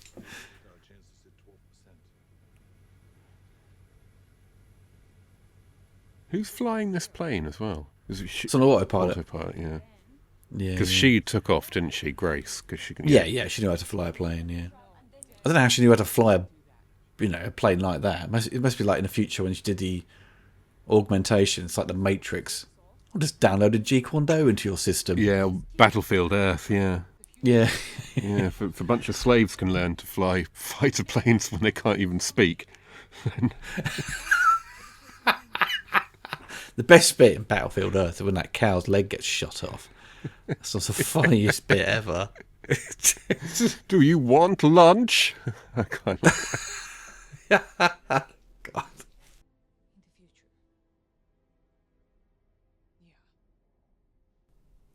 Yeah. There's a bit of blue here going on. That's all right. Well, it's slightly teal, isn't it? Their lighting. At least I can see what's going on now. After Judgment Day. Gosh, she keeps reminding me of Miranda for some reason. Miranda? What? You know, Miranda, the comedian, Miranda. Oh, who keeps falling over? Yeah. Oh, what Grace reminds you of Miranda? I can't say why. Well, physically, I suppose it must be. Look at this bollocks. No, I didn't buy any of this.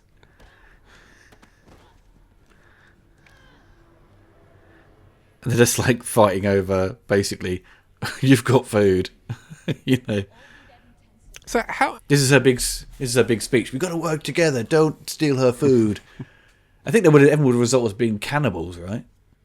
How long after what we're watching is this then? Because she looks about the same age to me. I don't. Oh, of course. It's supposed to be like, I don't know, it's probably like 10 years apart. Right. Humans created it. We made that thing. We can destroy it. I wish So we that's a could pretty that's a fast turnaround then for Legion or whatever it's called. Yeah, it's a bit weird with timelines, I think.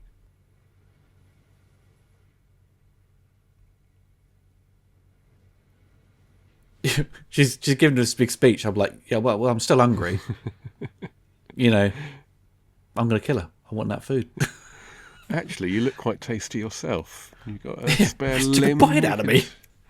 Barbecue.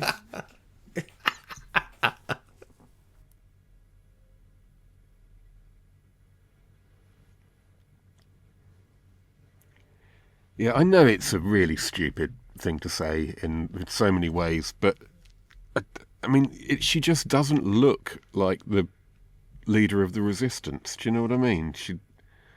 She looks like a teenage actress. Well, because all we saw, really from T2 is John Connor as a quick moment of him looking through binoculars. Looking like the leader of the resistance. Cuts to him though, and it slows down. He got that scarred face. He looks dead serious. He's been through hell. You know what I mean? Exactly. Yeah. Okay. Yeah, I buy that. You know. and we took our world back. You taught us there is no fate but what we make for ourselves. Ugh. That's a bit of a cheesy delivery, that is. The cheesometer's going off. You are not the mother. There was quite a connection with their relationship where she's like, do you fancy her? Yeah, so I'm looking at the creative origins of this movie, and the guy who invented Sarah Connor Chronicles was consulted, apparently. I forgot to make a note of his name, but I saw half of that series and I thought it was pretty good. I saw half of it and thought it was pretty good too. Yeah, I don't know why I didn't stop watching it. Well, I did stop watching it, sorry. I didn't get season 2. I bought the Blu-ray years ago, like second hand, of the first season. And I know it got cancelled after season 2, and hence why I was like, oh, I'm not going to bother watching the rest because it was finished before. They cancelled it before it was properly finished with the storyline, right? Which always angers me. It's like Mindhunter. I think it was Netflix, David Fincher's show, or Manhunter. I think it's Mindhunter. It just doesn't. It just ends like they've cancelled it, and it clearly needs to finish. But anyway, that's a good shot when the plane just then collides into the other one. It's pretty mental. But that's interesting. They consulted him. Yeah, as far as I can tell, I think just about everyone in Hollywood, if not America, was consulted about potential plot ideas and script points for this movie, which you'd never guess from looking at the finished result. It's a shame Harlan Ellison wasn't still alive. Yeah. Tell Cameron we brought in Harlan Ellison. You go spare. No, they should literally have consulted every author in the country apart from him, just to wind him up.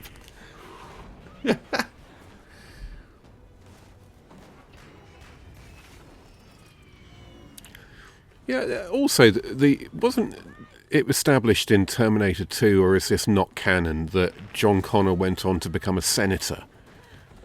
Where's that I don't from? recall reading. I don't recall reading that. I can't remember where that comes Yeah, that from. must. Is that the TV show? Could be. Are you telling porkies, Rob? I've never heard that before. I mean, he didn't look like a senator in the waiting, frankly, but.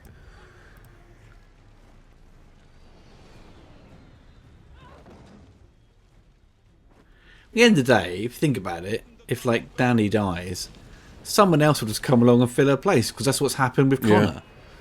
You know what I mean? It's never one person. That's the thing. There's always be someone else out of the population of 4 billion or whatever it is. Someone else will come up with some bright ideas and be able to do that. But you can't have the whole story to.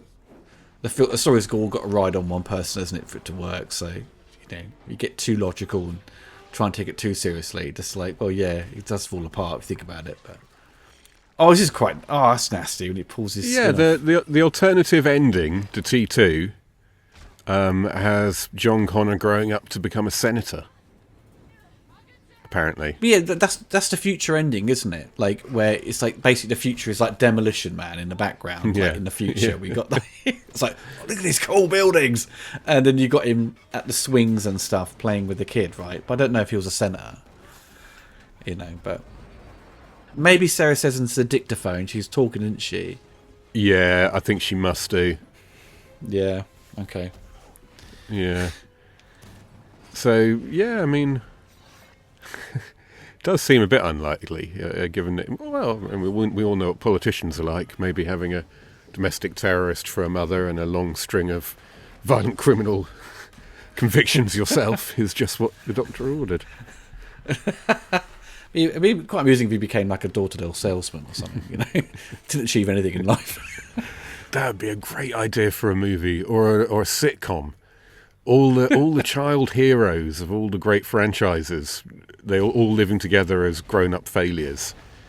Harry Potter and Luke Skywalker arguing over who left the milk out. That'd be awesome. That'd be great. Throw Dean Cain in there as well.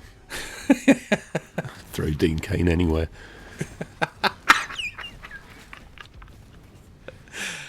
Oh, that's a cool shot. I like that. Yeah. I did like it when Arnold swung the thing around, fired that grenade launcher. Doosh, doosh, doosh, Yeah, this is. I've been looking away from the screen for a little while, doing that incredibly important research into John Connor being a senator. But I look back and see this sequence is still going on, isn't it? And every one of these shots cost a lot of money. This is where the budget went. Oh, for sure, man. The visual effects on this is just crazy high. It's ILM again, I presume. So. Yeah, that's too. But then again, you're kind of watching it like it's all like I'm watching it going. This is entertaining action. It's all executed well. I'm not looking at going. That looks like ropey CGI, to be honest, because they're not really lingering or maybe sort of showing CG doubles for humans. That's what kind of destroys the sequence. But again, I suppose that time has passed now when you're really going to see something that's going to be like, like impressive visual effects. Yeah, it's like the T-1000 walking out of the fire in T2. Like, oh my god, or it's in the T-Rex or the Diplodocus, whatever it is, Jurassic Park. Well, this is like again. I suppose it's one's imagination to sort of show something really wow. It's difficult, isn't it? Yeah. To then do that. Yeah, I've thought about this a lot over the last few years. And yeah, like you say, those moments. I mean, what is the next thing? Because you being in the FX industry, like you probably have more time to think about that at the time. Thinking you saw a movie, you maybe saw early footage of and gone, how did they do that? You know what I mean? It's very rare to see that. I'll tell you what is funny thinking about that is, in a way, thinking about how little progression there's been in the last 20 years. There's not an awful lot you can do now that you couldn't do 20 years ago, frankly.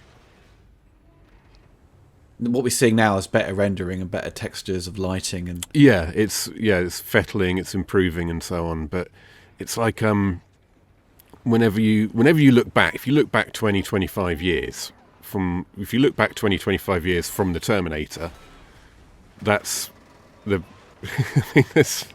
it's another world. It's the late 50s. It wasn't comparable in any conceivable way, but 25 years on from Lord of the Rings, say, yeah, not a huge difference. which Lord of the Rings did blow me away when I saw it. I was like, Yeah, I think that might be the last time I remember. I remember the Gollum arguing with himself scene, and genuinely, my brain forgot that they weren't real characters. That they were. Yeah. And this seems like, because I think they, obviously, as we both love miniatures, they use miniatures, or they call them bigatures. Just seeing models that big explode is like, whoa, But again, you're seeing, it's just the execution of it is kind of, if it's, I suppose your mind gets wowed when it seems very believable. Yeah. And you get the scale of it. Yeah. Which isn't all. In 25 years ago, not all CG was believable by any means.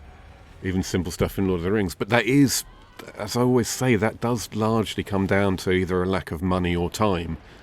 That's not the limit of what can be done. That's the limit of what that film can afford. Because I'm not looking at this going, well, that seems unfinished. I think this is very polished. Yeah. The FX team did a brilliant job of getting things kind of completed to a really high standard on time. There's a moment earlier that I think looks dreadful when the Rev 9 is running. I think it's when near the beginning, when he's in that factory where a robot has been brought. He runs across the factory floor and then jumps up onto like a walkway, a gantry of some sort. And that looks dreadful to my eye. But it's full light. It's in bright light, and it's a human, which is always going to be the hardest thing to recreate, the movements of a human. Because when you see a human do speeds of that, it sort of becomes like, oh, that's not realistic. Because I know a human can't do that. Exactly. You enter a whole world of troubles and pains. But when you put them in spandex, like a Spider-Man outfit, it's fine. Because he's a superhero. This is stupid. And which is like, I love this bit where they're holding they don't want to drown. So the Rev 9's there, but she shoots at the glass. I'm like, yeah, do that. That wouldn't have done anything as well. Shooting a gun underwater like that, ballistically, it's extremely problematic. The bullet isn't going to go more than about a metre. It was a clever idea though, where they got him tangled up in a parachute. Yeah, I did think that was nice at the time. Actually, it looks good too.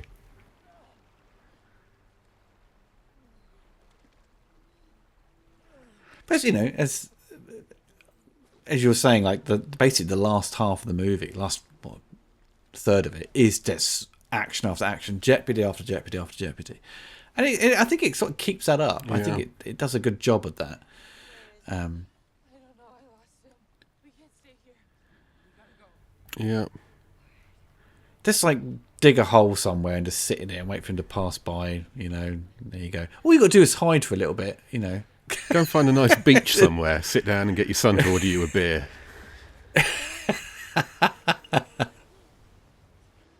That guy as well, while we're on the subject of what happened an hour and a half ago in this movie, the guy that they had doubling for Arnold in that John Connor assassination scene, it's the same bloke who I believe did him in the last movie. But he didn't look anything like Arnold's shape to me.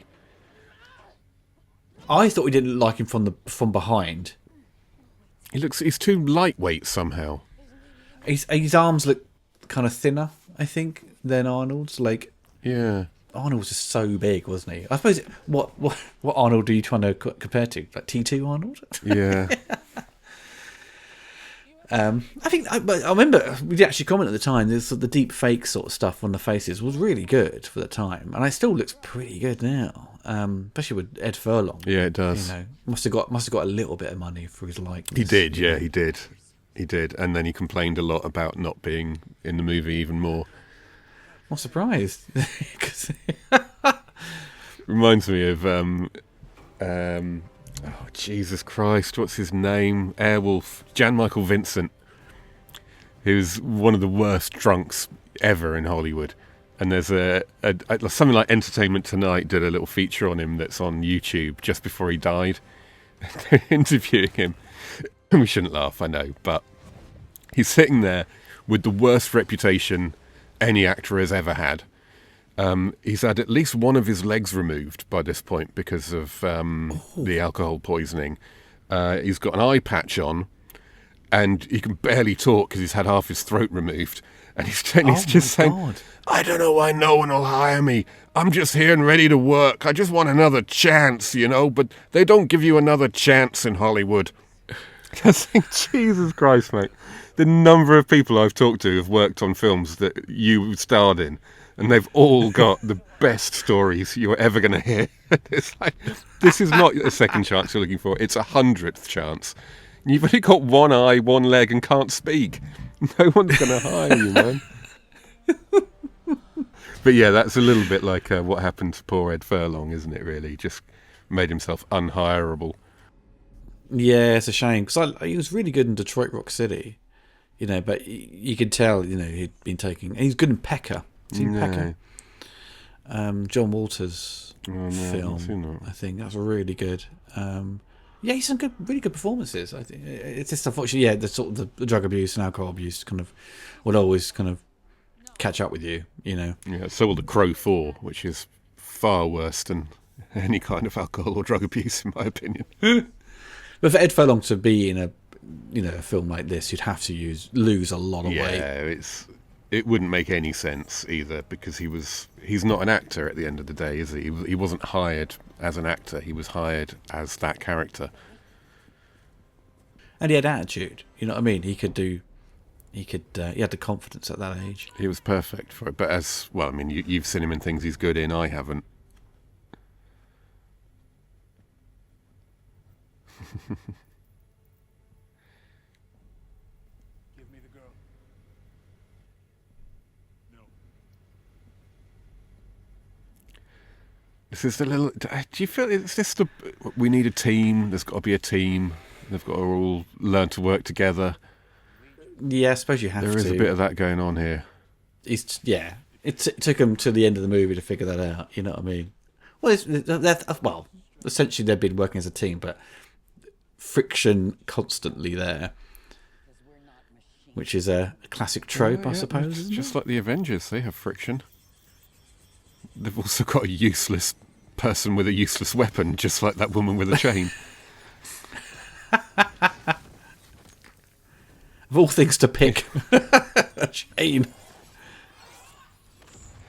How is the physics working there exactly? Anyway, yeah.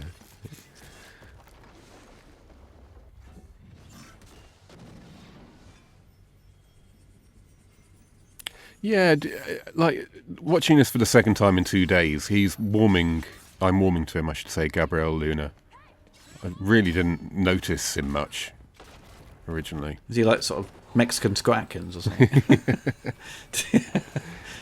He's got the attitude. I wondered about that as well, actually. It should have been Scott Atkins from the get-go. Don't tease me. That would be amazing, wouldn't it? I want Scott Adkins fighting himself in this movie, though. I want him to be the human and the robot.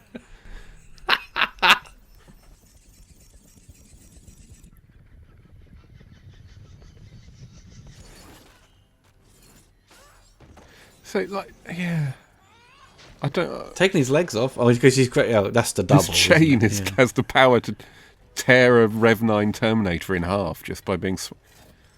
Well, she's teared up the liquid metal double, hasn't she? Oh, I suppose so, right, yeah, of course. Arnold's throwing around the doll, you know. That liquid goo, we just mix it up with something else, put some, like, porridge on it, like cement or something, powder. It just goes, can't form again. Looks kind of like caviar. It does, doesn't it? Yeah. It's more like tar or something.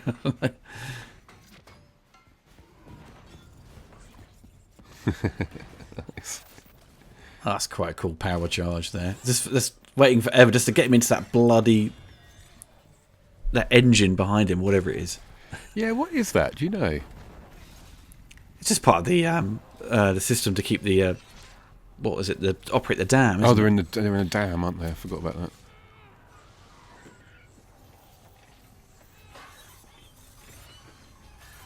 Get in! Come on, get inside the blender! Come on!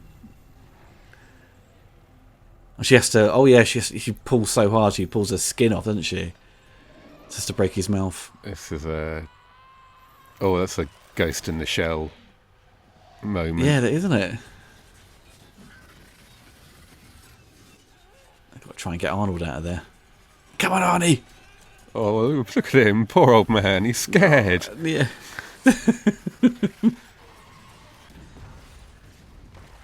Cut to a wide. Good idea. That was good. No, that's a good sequence. Yeah, I like that. yeah, it's good. It's more fun than Genesis. That was just. So, if you were to watch one again from 3 to 6, if someone were to make you watch it, let's say next week after the fact you've just watched this isn't entirely relevant, then which one would it be? Salvation. Salvation. Yeah. Just down to the fact that I don't know. I think because it's not repetitious of the others. It's definitely the one with the most good stuff and the most original stuff. Yeah, despite it kind of Sam Worthington being a total bore fest as he always is, but yeah, I just kind of like despite my misgivings with it initially. I think one of those rare films that I thought was boring when I first saw it, and the more I watched it, I thought it got better and better. For some bizarre reason, when you sort of look into it, it makes use of loads of cool practical effects, and the action's really well staged. Because when we watched that, when we watched it a few months ago, when the whole petrol station sequence with the massive big Terminator collecting all those people, and how it explodes and stuff is so well executed, and the whole chase on the bridge, it's all a lot of in-camera stuff. I think McGee was kind of, going in the right direction with that. I still wish they sort of had. Despite it not doing as well as they hoped, financially and critically, I think they should have stuck to their guns and done a sequel to that, and not keep going back to this reboot mentality. Yeah, knowing what we know now, I think it's easy to say that, isn't it? Of course, it's all hindsight, mate. We can't. This is such a perfect example of how you fuck up a franchise. Terminator. It really is, but we're all suckers though. We all sort of, I'm still going to go see it. I still watch them. Still a sucker, but I don't. I'm not that much of a fan. I'm going to go buy all the toys and stuff. That's it. I mean, like if they made a part 7 now, who'd care? Yeah, no one's asking for it, right? But there's still that curiosity there, that you still want to go see it and just sort of see how are they gonna fuck this one up. This is going to be interesting. All they can do now is a genuine reboot. Really, they have to do either a remake, just remake the first film. I mean, that would be such a weird left field idea that I'd be kind of intrigued to see the result. But really, all you can do is just, I think, is a complete proper reboot. But that's the thing. You just don't go there, do they? Because it's such a good film. No, there's no point. There's no reason to do either of those things. Yeah, it's all again. At the end of the day, it's all business and finance. It's any way to do it to make more money. But it's like with RoboCop. When they did the remake, it's like that was such a fool's errand.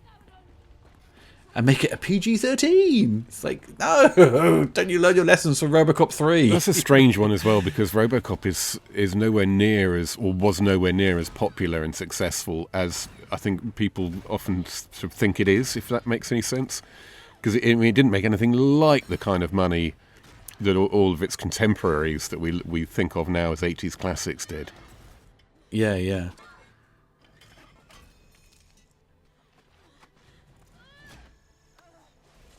Yeah, Terminator was always more successful. I want to say Universal Soldier made more money than RoboCop. Oh, it did, yeah. It made like, I think it was like 90, 100 million. Yeah. Something like that. Carl, wake up, Carl. Got some curtains need fitting over here. I love that bit there. There was a bit earlier on when Arnold slid down the dam and he obviously bashed his knee to get his leg back in place. But the music they played when he jumped down, the Terminator theme, was very sort of heroic Terminator theme. I was a bit like, that's a bit much. Where's the bit coming up where he looks like Mel Gibson? Come on. I think when he swings him off the edge here. I was watching. It doesn't like Mel because he's gone more grey. Like, here we go. Shot coming up. Look at that. It's Mel Gibson. He basically just looks unhappy. Yeah, what's Mel's face half the time, isn't it? Just angry about everything. Bitter with the world for the way it's treated him. I know. No, I'm always like, don't die, Arnold. I don't want it to go. That's why I was always like, when I first saw Genesis, I was like, oh, he survived. That's nice. You know. But he has to die because the chip inside, isn't it? And all that jazz. Yeah, this is one of the other things that confused me about the fact that there's now been loads of Terminators sent back in time. So I guess all of them need to have their chips and all evidence of them melted away, basically, or in some way totally destroyed. Yeah, what's Sarah doing all this stuff? So a massive furnace to sort of like just melt them down.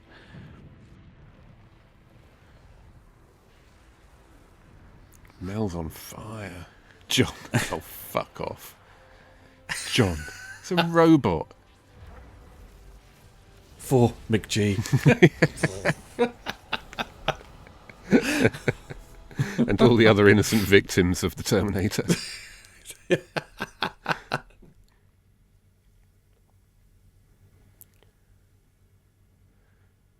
Cool. Surely his chip's still going to be inside his head, even though it's just been like melted there. Must be something there.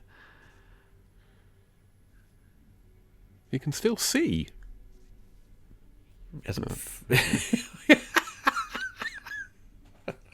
There you go, he's powered down now.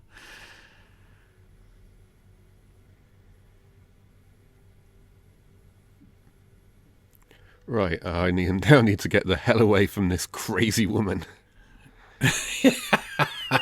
I love how because she doesn't like she smoked 1,000 cigarettes that day.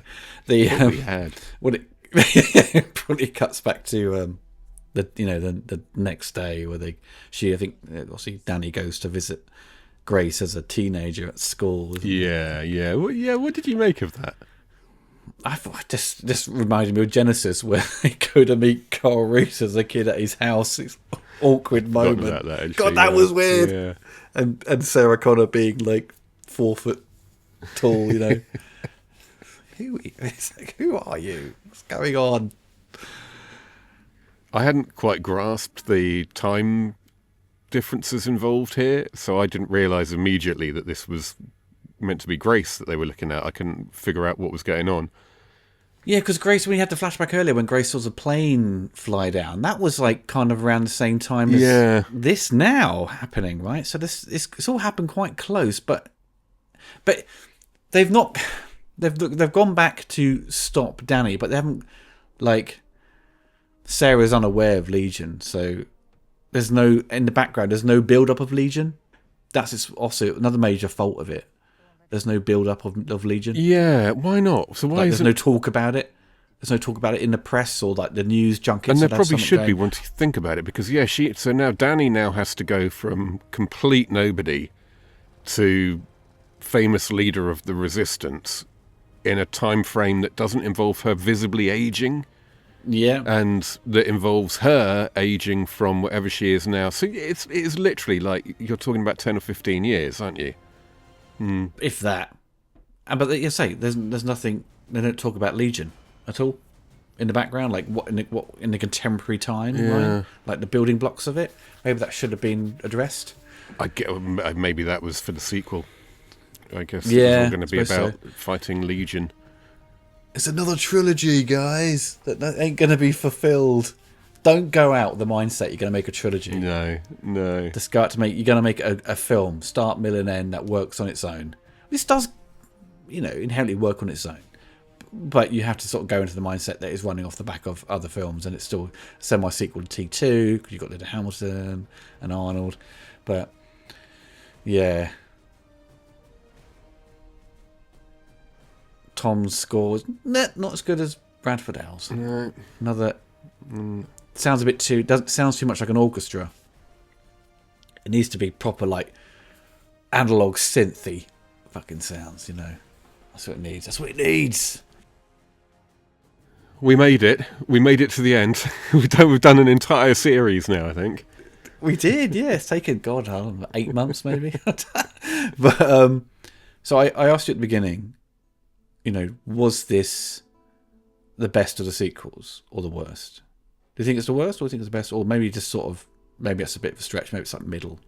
It's really hard to say, to be honest. Yeah, because it's these sequels are all they're all terrible in different ways, which makes them hard to compare. But in the same way that I would probably rather watch Genesis. Is that Genesis the last one? Yeah, I'd probably rather watch, just because it's a bit more colourful and upbeat and stuff.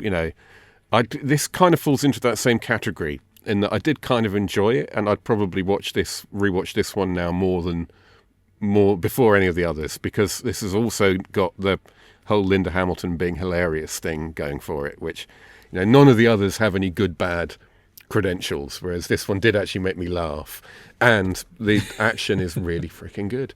But yeah, I mean, ultimately, we can say what we want about the all-female cast and so on. Fundamentally, the problem is all about the script, I think, with this movie, for me. I suppose Cameron's point of view is coming back from the sort of the analytics of the marketing strategy and what people, I suppose, reactions maybe on this sort of simplistic terms. I think down to the fact that if this had an amazing script, word of mouth would have spread fucking quickly, and people would have gone, wow, you've got to see this film. Yeah. And it was rather like, meh.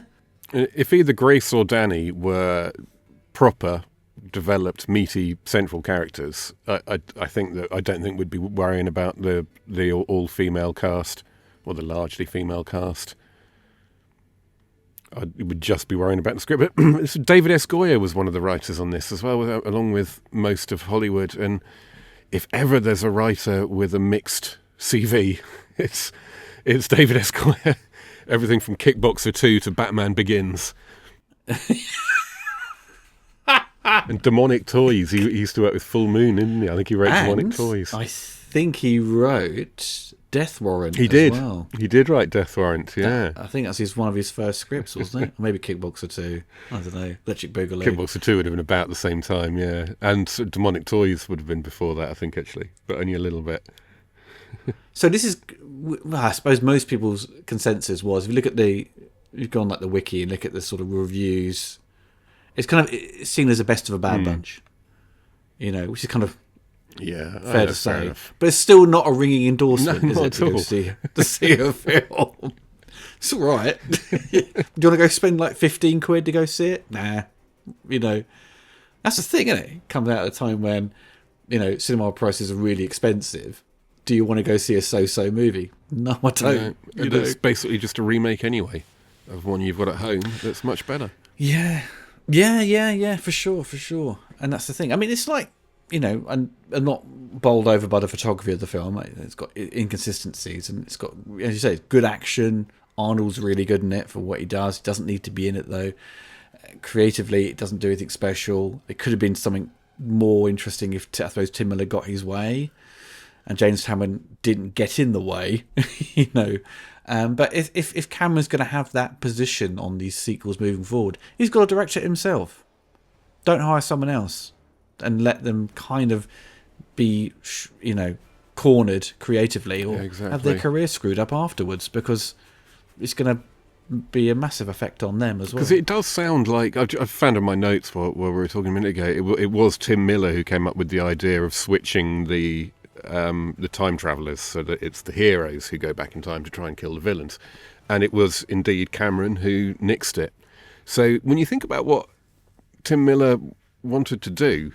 Like, it doesn't sound like he got his own way very often, frankly, and what his vision sounds like it would have been is very different. Well, there's plenty of headlines, articles saying he would never work with Cameron again.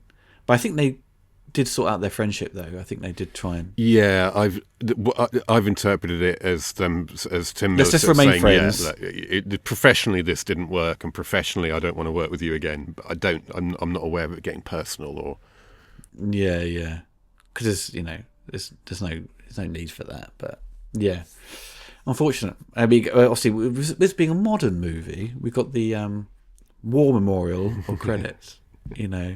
Assistant to this and that. It's always like the FX guys. 1,000 VFX guys, yeah. And for every one of them, there'll be 3 who didn't get a credit, who didn't win the lottery. There's one guy there, 24-frame engineer, was Eric Roberts. So Eric Roberts has gone from an actor to 24 frames per second engineer. That's interesting because his wife looks a lot like Linda Hamilton. I've often confused them. Really? I've not seen his wife. No, I have to Google that. Yeah, I don't think. I mean, at the moment, if you check online, it's just basically Cameron is going to be working on a reboot. Now we don't know what that's all about. I know Cameron does get pulled into these conferences and sort of discussions about AI and how it's kind of been implemented in the case of what we're seeing now, and he's like the concerns about it and what to avoid, because every time there's something about AI in the news, they bring out James Cameron about the fears and Skynet and so forth, and I think he's trying to sort of again continue that sort of like awareness of like it could go too far or like it can actually be beneficial. But it's I suppose at the moment the blanket idea of AI is just like what we're seeing in terms of artistically is just laziness, isn't it? Just because it's all social media. If you're on social media like Facebook, the amount of AI generated posts and movie posters it's so bad. It's completely spammed everything, and it's a joke. And the amount of trailers you see online, fake trailers for movies, this AI, it's always the same. This movie in Cinerama 70, and it's Robocop from the 50s, and it's all like just people posing slowly. There's slow panning shots up onto it. Yeah, that's all it can do. But this is AI in terms of creativity, not the AI threat, obviously. But it's just, I don't know to the extent of what this AI threat could potentially be in terms of outside of the realms of science fiction. But it's still an interesting discussion, to be had, and it's interesting that Cameron is the only one sort of getting interviewed about it. Yeah, every time. So Cameron, is Skynet coming? He's like, well, not yet. I haven't created it yet. He's like, he just walks into the next news studio to do an interview on a submarine that's just got lost at the bottom of the sea, or so, because that's his other expert subject that he's constantly being talked to about.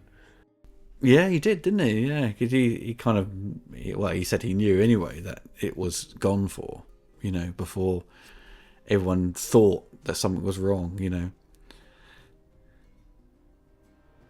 So we get the songs they've used. Okay, they've licensed Brad Fidel's Desert Suite. Yeah, I've heard that. I'll Be Back. The Terminator theme. So 3 things they licensed. And Dwight Yoakam's Cadillac guitars. Brad Fidel got some more money. God, it's giving me PTSD watching an end roller this long. There's a time when I had to make these. Oh God, those logos! No, Harry Dolby, no. It's edited on Premiere Pro. My God, didn't use Avid on this. Usually it's Avid, isn't it? Right. Well, there you go, folks. That is the end of the commentary. Hope you enjoyed it. Me and Rob will be back with Prometheus. So we'll get Prometheus done and Alien Covenant. And then I presume we'll go back to some Star Wars, Rob. Yay! Back to good Empire movies. Strikes Back. Good movies, yes. Exactly. We've got a couple of good Star Wars movies. Then if we want to punish ourselves, we can do the prequels. But we'll see how... God. The annoying thing is now we're covering franchises where there's more bad than good. It's really depressing. At least there's plenty to talk about with the bad Star Wars ones. Exactly. Take care, folks, and goodbye for now.